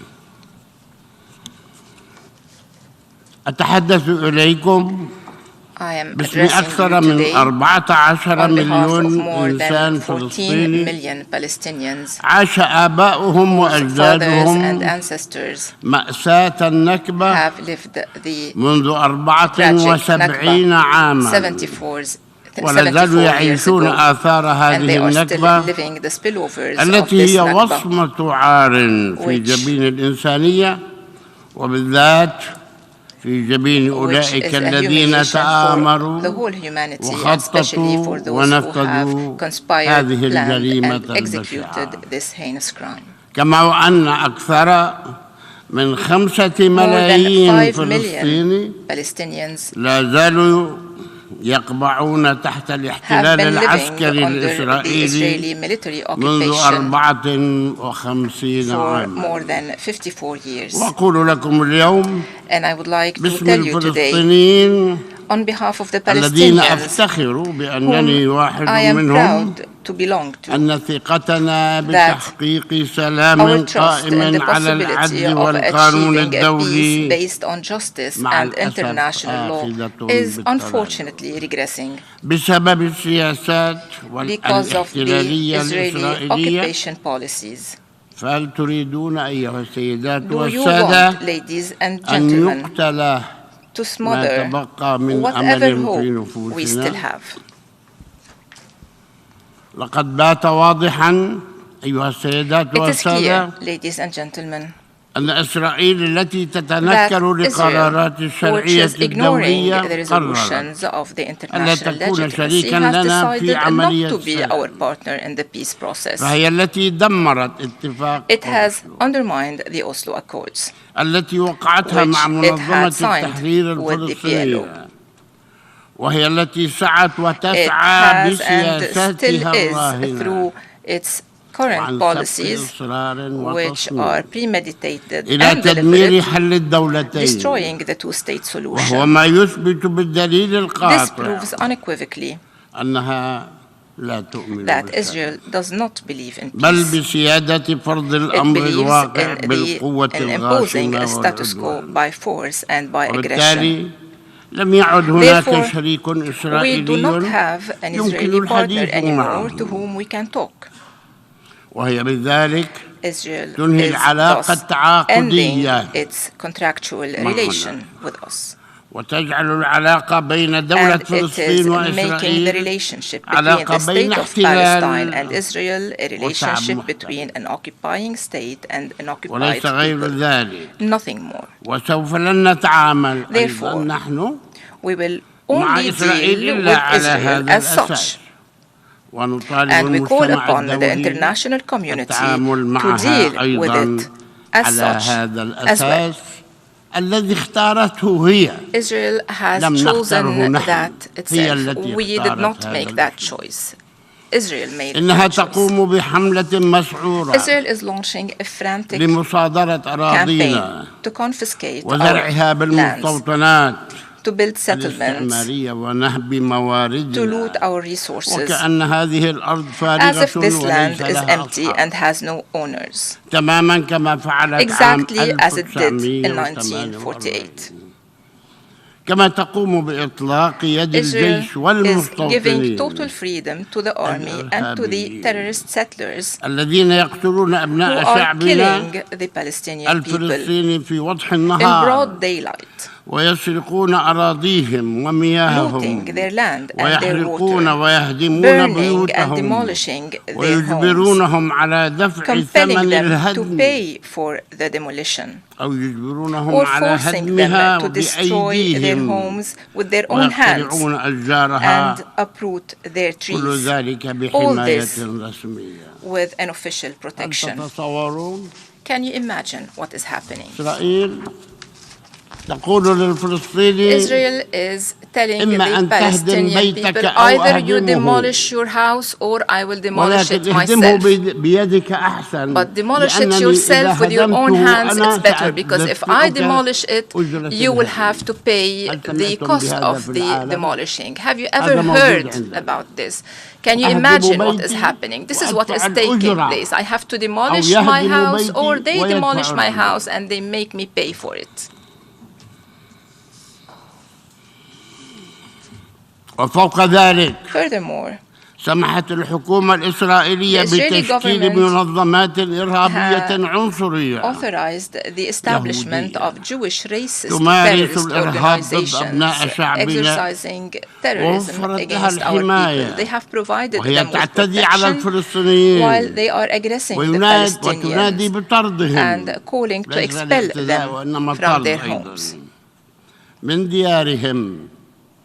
ويأتي على رأس On هذه top of المنظمات these terrorist الإرهابية organizations, شبيبة I mention التلال the Hilltop Youth, ومجموعات تدفيع الثمن Price Tag, لهذا Lehava, وجماعة أمناء الهيكل Temple Guardians, وغيرها and كثير. many others. ويقود مثل هذه المنظمات These terrorist الإرهابية organizations أعضاء are being led by members of the Israeli Knesset, من أبناء الشرعية الإسرائيلية by members of the Israeli وفي هذا legitimacy. السياق And in this context, فإننا نطالب we call upon المجتمع the الدولي international وضع community هذه المنظمات to الإرهابية list these terrorist على قوائم organizations الإرهاب on the international terrorism lists.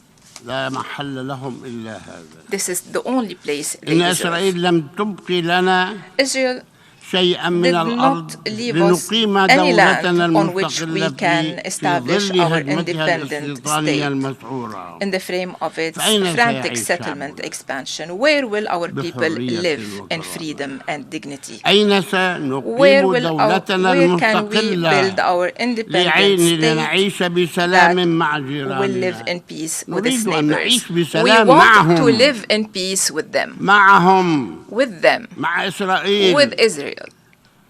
أين سنقيم دولتنا Where will المستقلة we لنعيش establish our بسلام independent معهم state to live in peace حيث with أصبح them? المستوطنون مع The الأسف الشديد settlements يشكلون unfortunately حوالي constitute 750 ألفاً 751,000 ما يشكل 25% or 25% من مجمل السكان of the total population, 25% في الضفة 25% الغربية in the الأرض West Bank, الفلسطينية التي the تبقت Palestinian لنا من land قرار which التقسيم remains for us.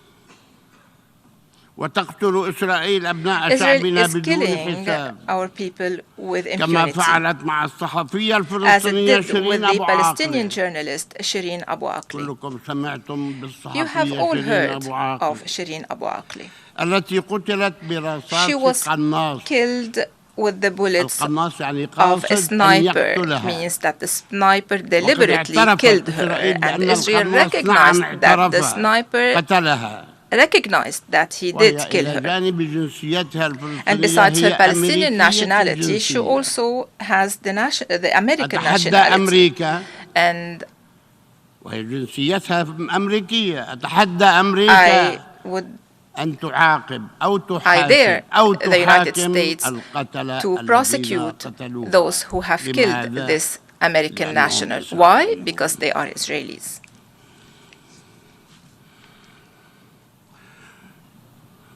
كما تعتدي إسرائيل على الأماكن Israel is الدينية also المقدسة targeting our المسيحية sacred holy والإسلامية sites, خاصة في Christian القدس and Islamic, especially in عاصمتنا Jerusalem, الأبدية our ودرة eternal التاج. capital and the crown jewel. هنا نود التأكيد على And I would like to reiterate تمسكنا here our attachment بالوصاية to the الهاشمية Hashemite custodianship على on هذه these المقدسات. holy sites. هذه هي المقدسات الإسلامية Those والمسيحية are the Muslim and Christian التي holy sites تعتدي عليها that are إسرائيل being كل targeted يوم on a daily basis by Israel بدون أي سبب كل يوم. without any وهنا justification. Every day, تعتدي على جنازة here they are attacking the funerals of Shireen Abu Akleh inside the church, inside that holy place. They have attacked the procession, and this is what Israel is doing in the holy sites. وتقوم إسرائيل بفرض مناهج Israel is تعليمية also imposing falsified curricula في in مدارسنا في our القدس schools in المحتلة. occupied Jerusalem. يعني هي تخترع المناهج They are inventing بنفس الكتب curricula. وبنفس المؤلفين With the same وتغير authors, الكلام they take the book and they change وتفرضه على what is طلابنا put in that ليتعلموا book, and then كما they impose تريده. the curricula لن on our نسمح بذلك. children. خارقة control what they بذلك are learning. القانون الدولي. This is a violation of وتعطل international law. الانتخابات Israel is الرئاسية also الفلسطينية disrupting والتشريعية the أيضا presidential and بمنعها legislative المواطنين Palestinian elections by الفلسطينيين forbidding the Palestinian المقدسيين citizens in من المشاركة Jerusalem فيها. to take part in these وهذا elections. جرى And this في has taken place in 1996, in 2005, يعني and in سوابق 2006. So there are three precedents, فيها انتخابات الآن 3 لا times where تسمح. they did so. ولذلك يسألوننا لماذا لا And تجرون الانتخابات؟ they ask us, why don't you organize elections? We are نحن ready. أصدرنا المراسيم We have للانتخابات. issued the decrees to وقررنا organize أن these نجري elections, هذه and we have الانتخابات. decided to organize ولكن the إسرائيل elections, but منعتنا. Israel did not allow us to do so. لم نلغي Therefore, الانتخابات. we did أجلناها not فقط. cancel the elections. We only عندما postponed them. تسمح When Israel أو يقول لها allows, or البعض أن when تسمحي some tell أو her يأمرها that she can البعض allow, or when أن some تسمح order بالانتخابات. Israel that they can allow عند for ذلك these سنجري elections to هذه take place, then الانتخابات. we will organize them. وتسن القوانين Israel is العنصرية enacting racist laws, التي تكرس نظام consecrating تدمير the عنصري apartheid أبارتايد. regime. نعم أبارتايد. Yes, وإذا لم يعجبهم apartheid. فهم And if they نظام do not like the أبارتايد. appellation, this is the truth. They are فهم an نظام apartheid تمييز regime. عنصري. ولا أقول بين الفلسطينيين واليهود Not فحسب. only between ولا أريد أن Palestinians أكمل. and Jews. ضد أبناء شعبنا على مرأى من They المجتمع are doing الدولي. so against our people before the eyes of the وتفلتوا مع international ذلك من community المساءلة والعقاب. with total impunity. فلماذا لا تعاقب إسرائيل على Why isn't خرقها Israel القانون being الدولي؟ held accountable for الذي violating يحميها international law? من Who هذا is العقاب؟ protecting أنا لا Israel from being held accountable? I have no idea. هل تعرفون Do you know? من الذي Do you يحمي know who إسرائيل is من protecting العقاب؟ Israel from being held accountable? الأمم المتحدة. The United Nations. وعلى رأس الأمم And on top المتحدة of the United Nations, المتنفذون في الأمم the المتحدة. most powerful in the United Nations. ولماذا هذه المعايير المزدوجة؟ Why these double علينا standards? شيء وعلى الآخرين شيء. Why do they هنا في قانون دولي هناك don't they ما فيش. treat us ليش؟ equally with the others? عندما يتعلق Why these الأمر double بإسرائيل. standards when it comes to Israel? إسرائيل لم تتورع عن الانتهاك Israel did المتكرر not hesitate لأرضنا to وقيامها repeatedly violate our مؤخرا land, and بإغلاق recently they مقرات have closed 6 منظمات the حقوقية headquarters فلسطينية. of 6 human rights, منظمات Palestinian حقوقية human rights organizations.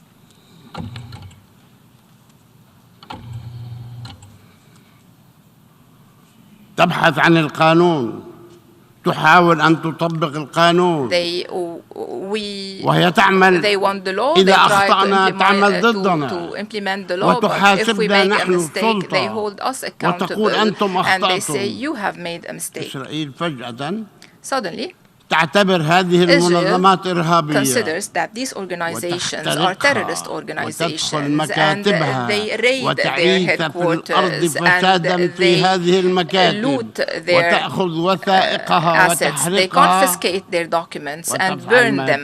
They do whatever they please. And the whole world is saying that this is wrong, except for Israel. It is saying that it is not wrong. This is what Israel has done in the offices of these human rights organizations. What would it have done if they weren't human rights organizations? أيها السيدات والسادة. Ladies and gentlemen, إسرائيل ومنذ نشأتها Israel ever since it ارتكبت was جرائم وحشية created بحق has أبناء committed شعبنا heinous عندما crimes دمرت against our people ونذكر من لا when they يتذكر destroyed 529 قرية 529 فلسطينية Palestinian villages, وطردت سكانها expelling منها their dwellers خلال وبعد حرب during and 48 after the war of 1948. وهجرت. They have displaced, وهذا رقم كثير ما يحاول البعض أن يلعب به. a figure that some try to manipulate sometimes. They have 950,000 فلسطيني displaced لاجئ 950,000 Palestinian refugees, so half of the Palestinian people back then, 950,000, not as Israel says 250,000. No, 950,000. Those are the UNRWA statistics. So the UN statistics. And of course now they account for millions.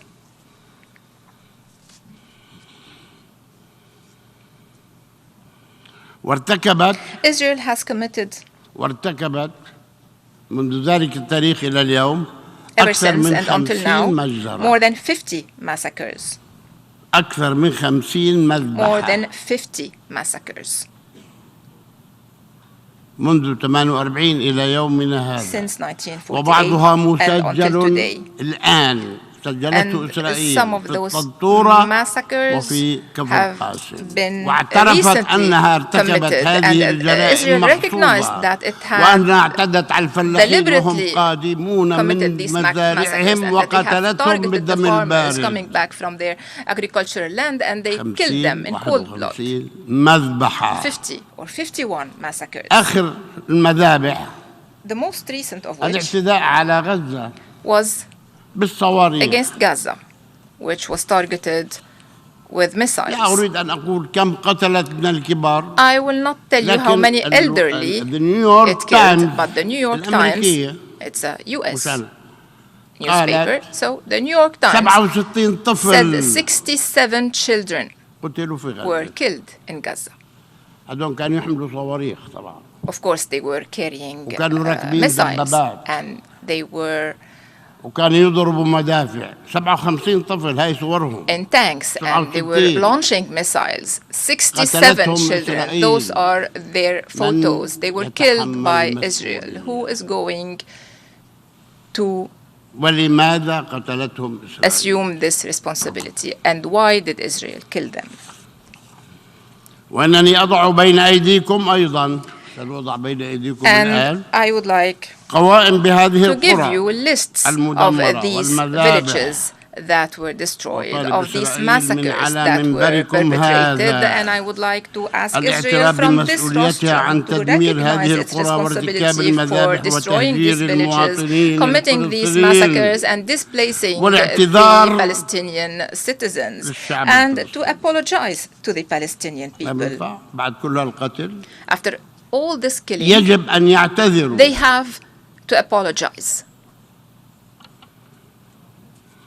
وتحمل المسؤولية القانونية We call them to bear the legal, political, والأخلاقية moral, والمادية. and material responsibility. يجب أن يحاسبوا. They should be held accountable. ويجب أن يحاسبهم المجتمع And the الدولي. international ونحن نطالب community المجتمع should hold them الدولي accountable. الآن We ask the international community right now to hold them accountable for what they have done, for the massacres they have committed. وسوف نذهب للمحكمة الجنائية. And we will go to the International Criminal Court, yes. وكل محاكم العالم. And to all لكن أولها the المحكمة courts of the الجنائية. world. But first and foremost to the International Criminal Court بتحمل مسؤولياتها to ask القانونية Israel والأخلاقية to والمادية shoulder وغيرها. its legal, political, moral, and financial ترى هل يريد responsibilities. الشعب الإسرائيلي أن يكون I ask ويبقى here, does مستعمرا the Israeli لشعب people شعب want to آخر remain إلى a الأبد؟ colonizing people forever? 75 76 سنة لا يمكن They have been so for 75 يعني هل years. ننتظر Until when? قرنا؟ I would like to ask you, should we wait for a century or maybe for 2 centuries? We are the only people on this planet still living under occupation. Why? Why? You, as General Assembly, you members of the Security Council, you advocates of human rights, why should we remain under occupation? What are we still waiting for? What are the Israelis going to teach us? Why should they be occupying us, teach us, or kill us, or confiscate our land, loot our resources? Even the rain which falls on us is being taken by them, and then they sell it back to us. They take our rain and then they sell it back to us.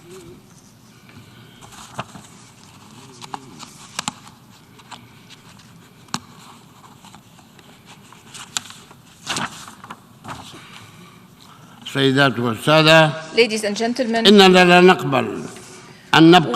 not accept to remain the only party respecting the agreements we have signed with Israel in 1993. Those agreements are not valid anymore because of the persisting violations of Israel. And although we have asked Israel to end its occupation and its hostile measures and policies and all the unilateral actions that were stated explicitly in the Oslo Accords, and which President Biden mentioned to me in person. He said that unilateral actions should be ended, and Israel was the first to violate this, and it is taking all unilateral actions while we haven't taken any unilateral action, and we do not want to do that, and we do not want to violate laws. But until when? Until when we will respect and be the only ones respecting these agreements? Therefore, it is our right, rather our obligation, to look for other means to recover our rights and to achieve a peace built on justice, including the implementation of the resolutions that were adopted by our leaderships, especially our parliament. 7 years ago, the parliament adopted decisions, and we used to tell them, wait for a while, maybe things will change, be patient, maybe the US or Israel will change their stance, but no one listened to us. We are making these decisions in order to preserve our national existence on our land and in order to uphold our historical rights in our nation under the umbrella of the PLO, the only legitimate representative of the Palestinian people, which brings together all the people, all the Palestinian people, wherever they are in the world, inside Palestine, in the refugee camps, and in the diaspora. All those who have the Palestinian nationality or used to have the Palestinian nationality fall under the umbrella of the PLO. Dear participants, the United Nations, in its different organs, has adopted hundreds of resolutions on Palestine. None was implemented. Is it possible? Not a single resolution was implemented. 754 resolutions from the General Assembly. 97 resolutions from the Security Council. 96 resolutions from the Human Rights Council. And not one was implemented. How come? Why? لماذا عندما يصدر القرار هنا Why, when a وهناك resolution is taken الكل here or يقول there, الله أكبر فازعا بارعا everyone calls دارعا for its تنفيذ implementation الشرعية الدولية and وإحنا هذا calls for كله implementing the ولا international واحد legitimacy, يسأل while all these resolutions were القرار. adopted for Palestine and no one cares.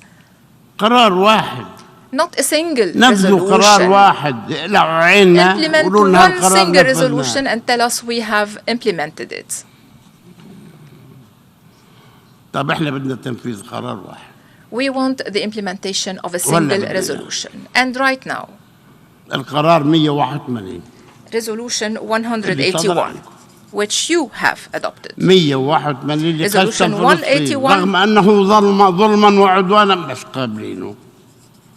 is the resolution that we want بدنا تنفذوا to لنا be إياه. implemented. We want you to implement Resolution 181. ومعه And with it, قرار ثاني ليش؟ another resolution. اللي هو Why? 194 لأنه دول Resolution القرارين 194, الاثنين because those two resolutions هما الشرطان لقبول إسرائيل preconditions عضوا في الأمم to المتحدة accept Israel as member of the United وتقدم Nations. موشي شريط في And ذلك Moshe الوقت Sharet, back then, وزير خارجية إسرائيل the وقد أتعهد foreign minister of Israel, بتنفيذهما said فقبلت that إسرائيل he عضوا في الأمم pledges to المتحدة. implement these two الآن resolutions, and therefore Israel was لم accepted ينفذ as لا member هذا of the ولا UN. ذاك. But until now, neither resolutions التنفيذ. was implemented. I want the resolution 181 to be قرار واحد. implemented.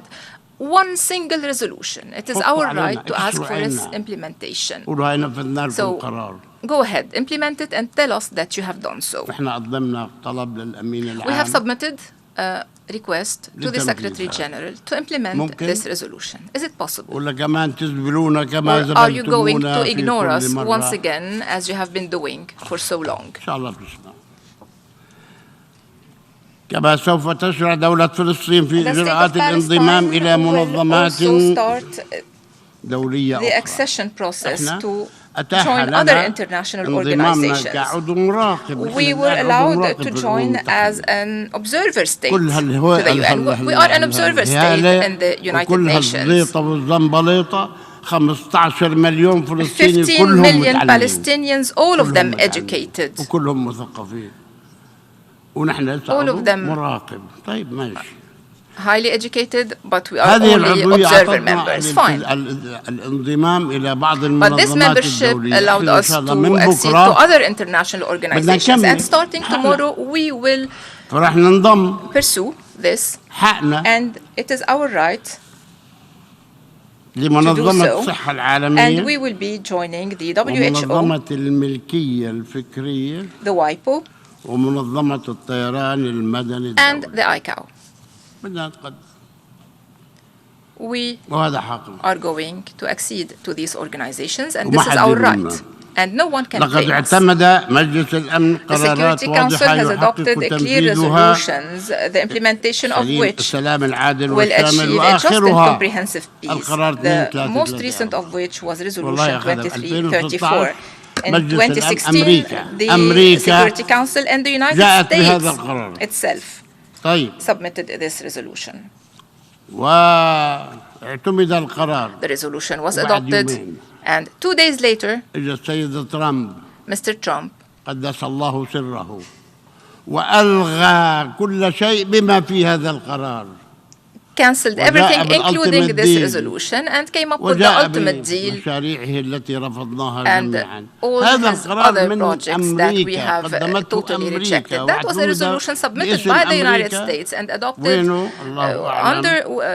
with the ليش؟ sponsorship of the لأنه United السيد States, ترامب لا but it يريده. has disappeared. وهنا Why? Because يؤكد Mr. Trump rejected it. أنه لا حاجة لازدواجية المعايير. And I would like to remind you that we do not need double standards استمرت anymore. محاولات عرقلة مساعينا لنيل العضوية الكاملة لدولة We فلسطين are في الأمم prohibited from getting المتحدة a full membership for the state وحماية of الشعب Palestine in the الفلسطيني. United Nations and سنة protecting نقول the إن شاء الله Palestinian احمونا. people. We احمونا have من been العدوان. asking you to ولا حد protect داري us فينا. from aggression, ولا حد but سائل عنا. no one has done anything.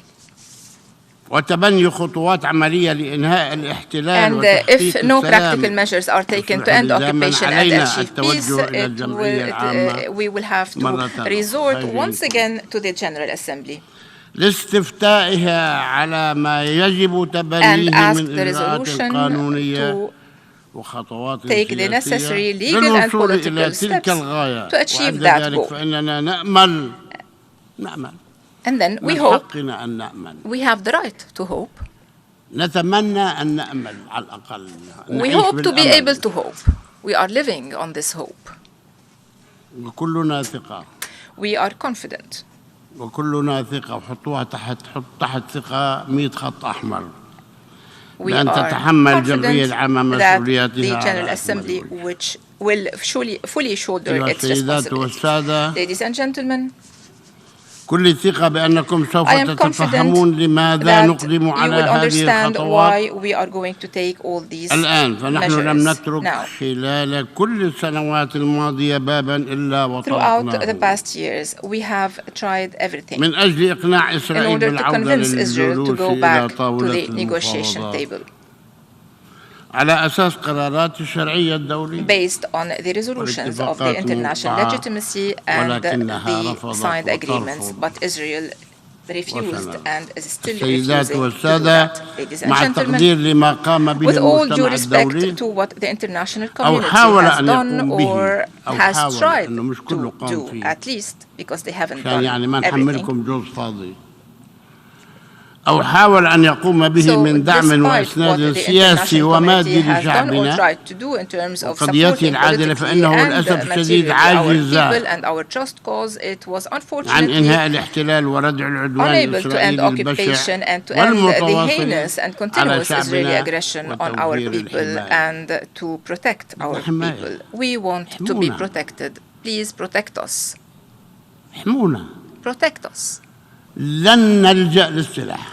We will not resort لن to نلجأ weapons. للعنف. We will not resort to violence. I promise you. لن نلجأ للإرهاب. We will not resort to terrorism. We will fight terrorism with you, لكن احمونا من hand in العنف hand. والإرهاب. But protect us from violence, أسوة ببقية شعوب العالم بحيث أصبحت like you are دولة doing for the other peoples تتصرف of the كدولة world. Today, the occupying state is acting as a state above the لماذا؟ law. Why? ليش دخلكم ليش إسرائيل تتصرف Do you كدولة know فوق why القانون؟ Israel is acting as if it were a state above the law? Why?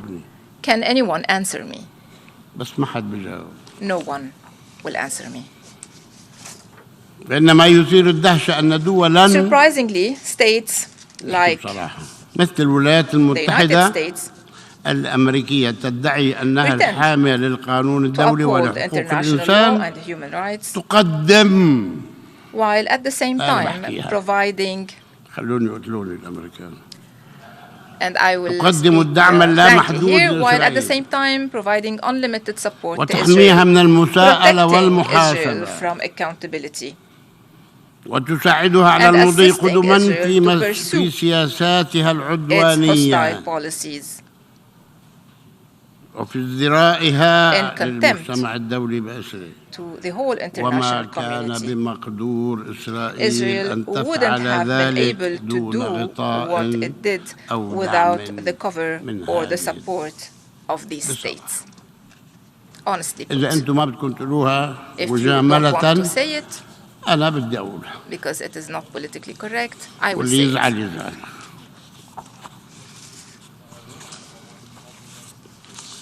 إن بعض هذه الدول Some of these كانت states شريكة في were الأساس partners في at the إصدار very beginning القرارات التي in تسببت adopting في the نكبة الشعب decisions الفلسطيني. that led to the Nakba of the وعد Palestinian people, بلفور المشهور. the famous Balfour تتذكروا وعد Declaration. بلفور؟ Do you remember the Balfour Declaration? طبعا ما بتتذكروا لأنه إحنا Of course الوحيدين you do اللي not remember معانين. it because we are the only ones بعد suffering صك its الانتداب اللي consequences. دخل فيه وعد And after بلفور the Balfour Declaration, the mandate وواصلت الإجحاف بحقوق الشعب الفلسطيني and عندما the رفضت إلزام sustained إسرائيل injustice بإنهاء against the احتلالها Palestinian وعدوانها people واحترام قرارات when they الشرعية refused to الدولية. compel Israel to end ذات its occupation and ولذلك aggression and فإنها respect the decisions تتحمل of the international legitimacy. المسؤولية Therefore, مع these إسرائيل عن states محنة الشعب bear, along with الفلسطيني. Israel, the responsibility for the وبناء plight of the عليه Palestinian people.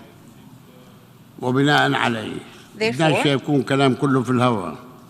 نطالب كل من we ask بريطانيا the United Kingdom, وأمريكا the United وإسرائيل. States, and Israel.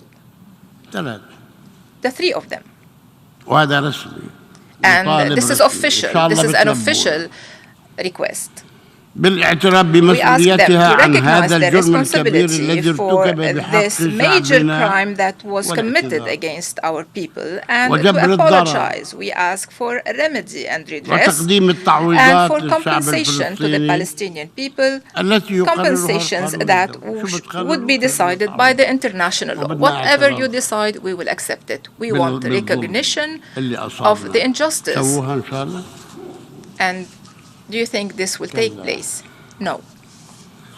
ومما يحزننا أيها السيدات والسادة أن Sad الولايات enough, المتحدة ladies and الأمريكية gentlemen, the وعددا من United الدول States and several الأوروبية European states, كمان أحبائنا أوروبيين التي تنادي which are بالتمسك calling بحل for the two-state الدولتين solution وتعترف بدولة إسرائيل. and recognize the state of Israel. الدولتين نحن مع They الدولتين. say that we want the two-state solution, we support the two-state solution, we recognize the state of Israel, fine, but where is the other state? لا هاي لازم لا لازم. Well, no, هي that other موجودة. state, the other state exists, it is there. اعترفي حتى تمشي الأمور. Recognize حتى it for السلام. things to proceed, for peace. لم تعترف to be بدولة upheld. فلسطين حتى الآن These وتهدد states did not باستخدام recognize الفيتو the state of أمام Palestine so سعينا far, and they لمشروع threatened نيل to use the العضوية veto الكاملة في right if we المنظمة try الدولية. to ask for a إذا full جينا membership ناخذ in the العضوية international الكاملة organization. قالوا If we ask, نستعمل الفيتو. or when we ask for the full membership, they threaten us to use the veto right. حاكمك ظالمك تشكي أمرك لمين؟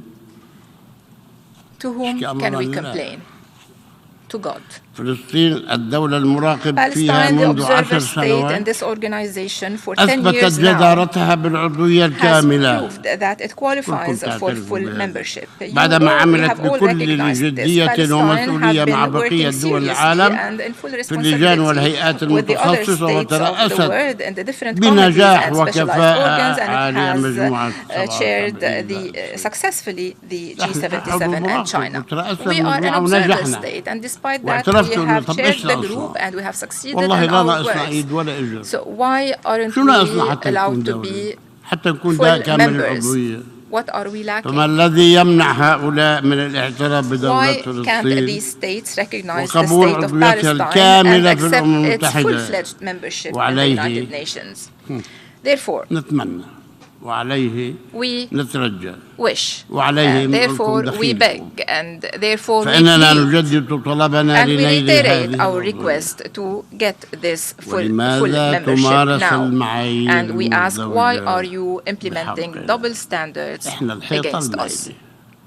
إحنا الوحيدين We are في the العالم exception. We اللي are the only المعايير ones in the المزدوجة world تنطبق علينا. on whom double من standards جانب are being آخر applied. أطالب On the الأمين other hand, I العام would like للأمم to المتحدة call upon the Secretary General of the United Nations بالعمل الحثيث على to وضع work خطة دولية relentlessly لإنهاء to الاحتلال elaborate an لأرض دولة international plan to فلسطين end the occupation من of the أجل land of the تحقيق state of Palestine, السلام to والأمن achieve والاستقرار في peace, المنطقة security استنادا and stability in the استنادا region لقراراتكم إلى قرارات in الشرعية line with الدولية the resolutions of the ومبادرة international السلام العربية legitimacy and مبادرة in line السلام with the Arab العربية Peace Initiative. خرقها The من Arab خرقها Peace ماشي Initiative الحال has بس been موجودة violated by some, but it قرار is اسمه there, it 15 exists. The 15 resolution is طبقونا يا resolution أخي 1515, so why don't we السيدات implement it? والسادة Ladies and gentlemen, السيدات والسادة نحن مش دogma إذا بنسمع كلمة خير بنقولها وبنسمع كلمة شر كمان بنقولها. when we hear something استمعت positive, بالأمس we acknowledge it. And yesterday, إلى ما قاله I الرئيس listened الأمريكي جو to بايدن the U.S. President Joe Biden ورئيس الوزراء and to الإسرائيلي the Israeli يائير Prime Minister Yair Lapid وغيرهما من and to قادة other العالم world leaders. حول الموقف المؤيد لحل الدولتين. I heard them ببساطة. supporting the والله two-state الحمد لله. solution. And we وهذا are أمر thankful for that. بلا شك إيجابي. This is, of course, a positive development. إن الاختبار الحقيقي But the لجدية real test ومصداقية to the هذا seriousness and الموقف credibility of شوف، this stance, وما بكفي تبيعني كلام شبعنا كلام وشبعنا because we قرارات have had enough resolutions and enough words. إن الاختبار So the الحقيقي true test لجدية to the credibility ومصداقية and هذا الموقف seriousness هو of this جلوس stance الحكومة is for the الإسرائيلية Israeli إلى government to go طاولة back المفاوضات to the negotiation فوراً. table immediately, بكرة تعال tomorrow. لتنفيذ حل الدولتين على أساس قرارات شرعية دولية ذات العلاقة ومبادرة السلام العربية ووقف كل الإجراءات أحادية الجانب التي تقوض that undermine the two-state solution. You cannot negotiate with me while you are expanding the settlements and killing and demolishing. No, these unilateral actions should end, at least temporarily. You should end temporarily these acts and let us negotiate. If the negotiations fail, then you can go back to whatever you want to do. But if you want to negotiate, you have to stop these unilateral measures. The state of Palestine is looking forward to دعونا نصنع هذا السلام لنعيش في أمن واستقرار وازدهار من أجل أجيالنا وجميع شعوب المنطقة. نحن طلاب سلام، نحن نريد السلام، نحن نحارب الإرهاب في كل مكان. أنتم تعلمون أن ما بيننا وبين 85 دولة في العالم أولها أمريكا اتفاقات محاربة الإرهاب. حد ينكر منكم؟ No one can deny that. وشو مطلوب منا؟ What more do you want? احنا جاهزين لهذه المبادرة. وفي نهاية خطابي أريد أن أقول لأبناء شعبنا وللعالم أجمع إنني فخور بأنني أمضيت عقودا عدة من عمري وأنا أناضل مع إخوة لي من قادة الشعب الفلسطيني من قضى منهم ومن ينتظر من أجل الحفاظ على حقوق شعبنا البطل والشجاع الذي ضرب أروع نماذج البطولة والفداء رغم كل المؤامرات والضغوطات التي مورست علينا وتمارس على شعبنا فقد حافظنا مهم على قرارنا الوطني المستقل. Upheld our independent national decision. قرارنا المستقل ما حد يتدخل فيه. No one can interfere in our independent national decision. No one can interfere. The decisions we take are ours and no one can interfere. وتمسكنا بثوابتنا الوطنية. We are also attached to our national constants that are ونجدد and we reiterate our rejection أي تعليمات أو أوامر orders or directives من أي جهة في العالم. ولا دولة مستعدين نقبل منها تعليمات. No state can give us any directives or orders, whether big or small. إحنا المقرر بنمشي.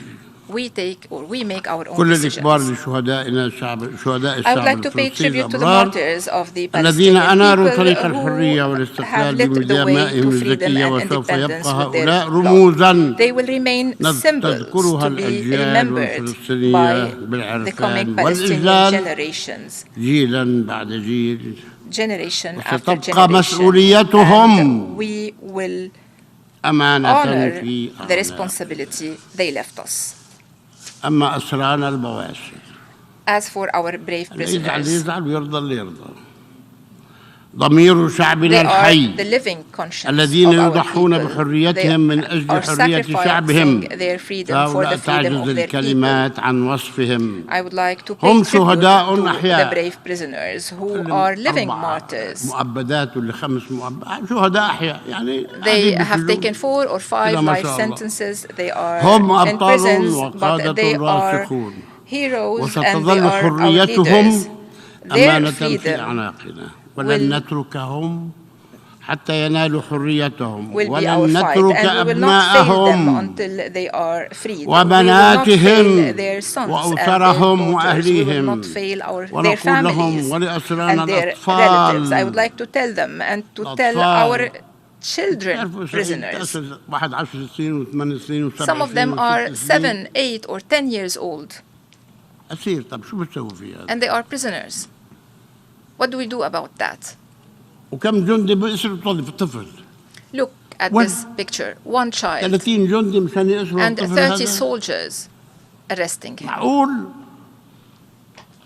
Is it وعشرات acceptable? الألوف من Tens الأطفال of thousands of في children السجون are in prison. من يقبل أي ضمير حي في العالم أي Who can قانون accept دولي that? Which يقبل أن international طفل عمره law, 7 which سنين conscience أسر can accept ويقعد for ينسجن a 7-year-old على child إيه؟ to be هو غير imprisoned مسؤول and prosecuted. Legally speaking, he is not responsible for his acts. And I would like to tell the hero prisoner Nasser Abu Hamid. Nasser Abu Hamid was indicted and convicted. Look at him, how he was and how he is now. He is waiting for his death. Any time now. His mother is asking to see him for a single minute. Why aren't you allowing his mother to see him for a single minute? She is a mother of a martyr. Nasser Abu Hamid is a hero, is a martyr, and she has among her sons prisoners and martyrs, and she wants to see her son for a single minute before he passes away. No religion, no law can accept this. From this rostrum, I would like to pay tribute to the mother of Nasser, the mother of martyrs and of prisoners. Unfortunately, the occupying power did not allow her to see her son, the hero, the prisoner, for a single minute while he is struggling against death because of medical negligence. He is a cancer patient. He is a prisoner. He committed a crime, but from the human point of view, he should be treated, but he's not allowed to be treated, he's not allowed to see his mother, and no one is allowed to see him even after he passes away.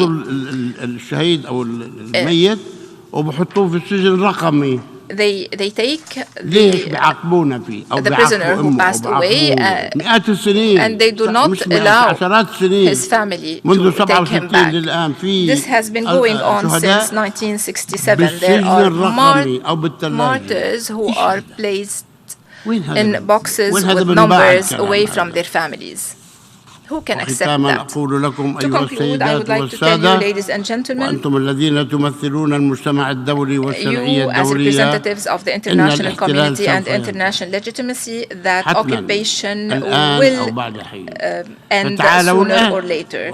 So let us now, you who bear the responsibility for the implementation of your resolution, let us achieve that in order to build just a comprehensive peace instead of achieving peace with more sacrifice.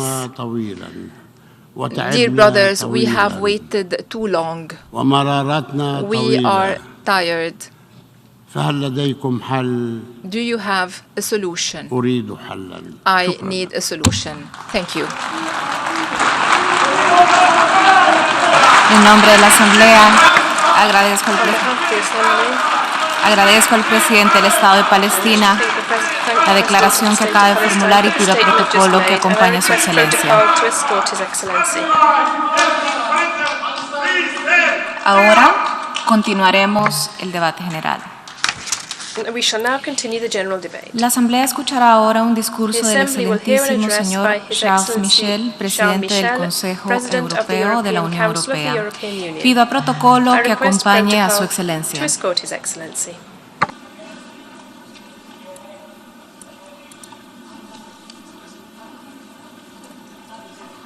En nombre de la Asamblea General, tengo el honor de dar la bienvenida al excelentísimo señor Charles Michel, presidente del Consejo Europeo de la Unión Europea, y de invitarlo a dirigirse a la Asamblea.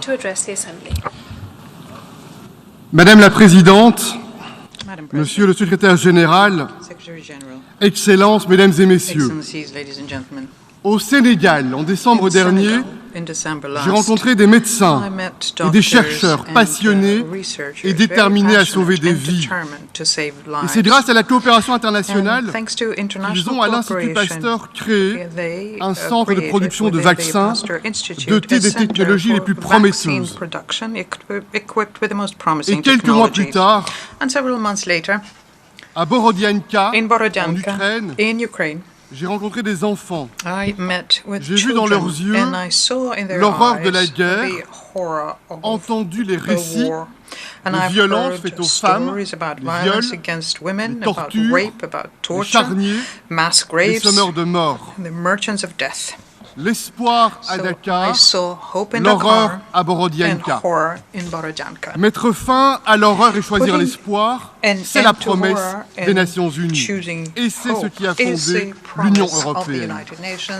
Et c'est ce que nous voulons, l'espoir, pour le monde entier. Et pour cela, l'Union européenne tend la main à tous ceux qui veulent coopérer pour le bien commun et pour honorer la promesse des Nations Unies. Mesdames et messieurs, chers collègues, Ladies and gentlemen, dear colleagues, I am going to be talking to you about hope. Et je le regrette, But first, je vais vous parler d'une guerre. it is unfortunate, I'm going to have to talk to you about war. Est un déni d'humanité. Any war is Et a toutes les denial of souffrances méritent humanity. le même And all engagement, que ce suffering soit are au worthy Yémen, of the same en involvement, Éthiopie, dans be le it in Sahel, Yemen, in au Ethiopia, in the Myanmar Sahel, in Myanmar, ou en Ukraine. or in Ukraine.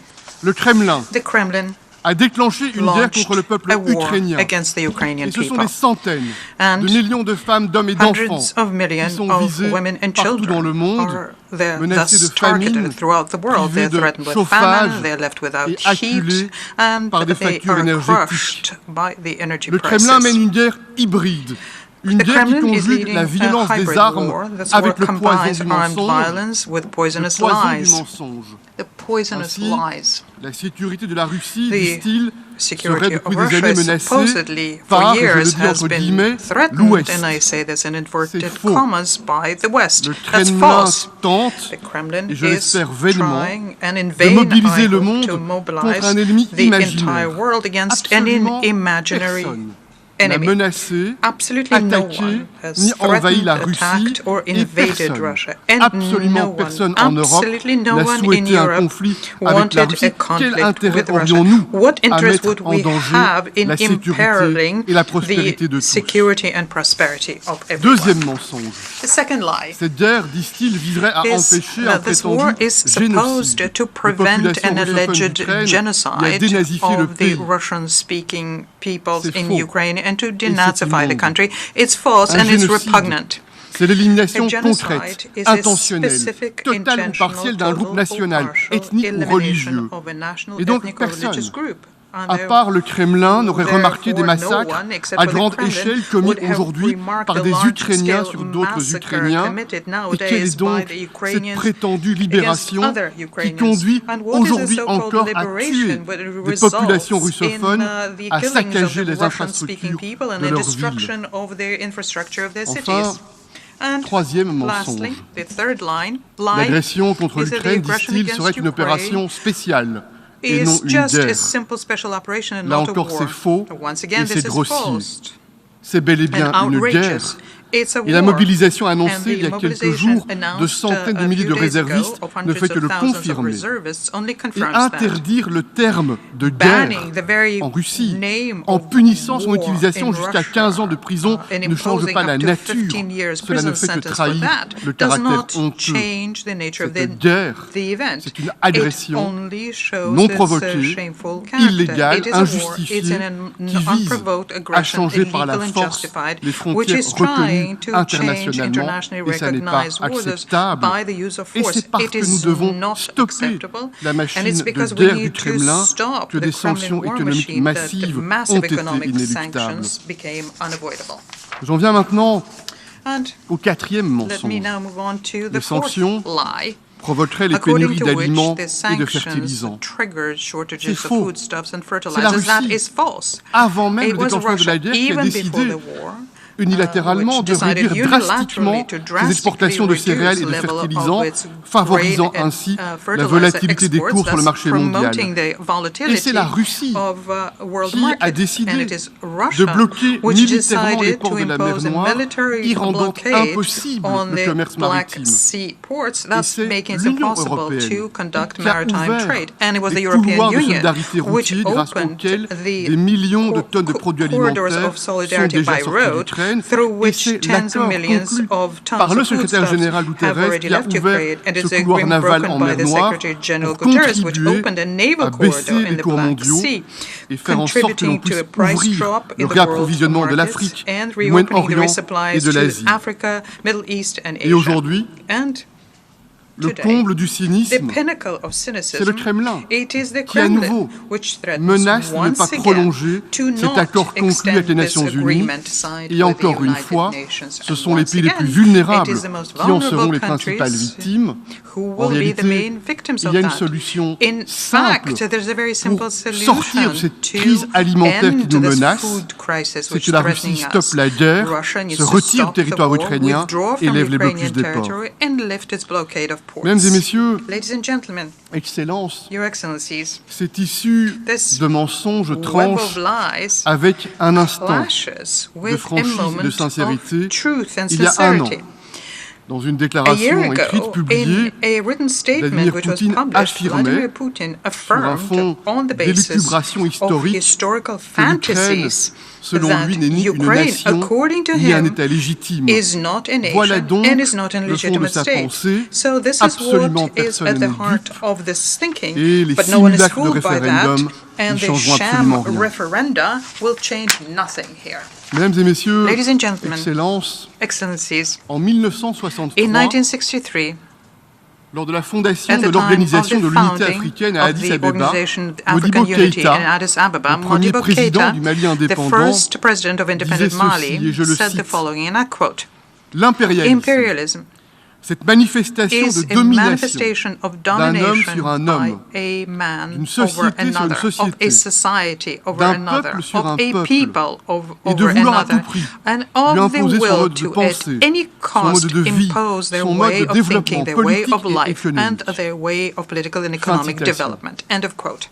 Impérialisme et Imperialism revanchisme. and revanchism. Voilà quels sont les These fondements are the de cette guerre de foundations of this colonisation, war de of cette guerre de colonization. colonisation, Colonization, issue de l'Ukraine, which is et qui targeting piétine Ukraine délibérément and which is la loi deliberately internationale flouting et la international Charte law des Nations and the Unies, United Nations et Charter. cela And jusqu'à agiter it goes la as menace de l'arme far nucléaire, as la menace de l'arme threatening the nucléaire, use of et à nuclear utiliser en weapons. ce moment même la plus grande centrale nucléaire And d'Europe comme of base using militaire. at this time the Cela doit largest cesser. European nuclear Ce power n'est pas plant acceptable. as a Et nous military soutenons base. sans This must réserve stop. This is les not efforts du directeur de acceptable, and we l'AIEA, support Raphaël the efforts Grossi, made pour by the ramener de la IAEA director sécurité Raphael Grossi autour de la centrale to restore Zaporizhzhia. security at the Zaporizhzhia power plant. Mesdames et messieurs, Ladies and je gentlemen, tiens devant vous et je veux le dire avec solennité I am à cette tribune. telling you in the most L'Union solemn way européenne from ne this demande à rostrum personne that the European choisir Union is asking no entre one l'Est to et choose l'Ouest, between le East and Nord West, et le between Sud. North and South. Mais il y a bien un choix à But there faire. is a choice Et le that choix de needs l'Union to européenne,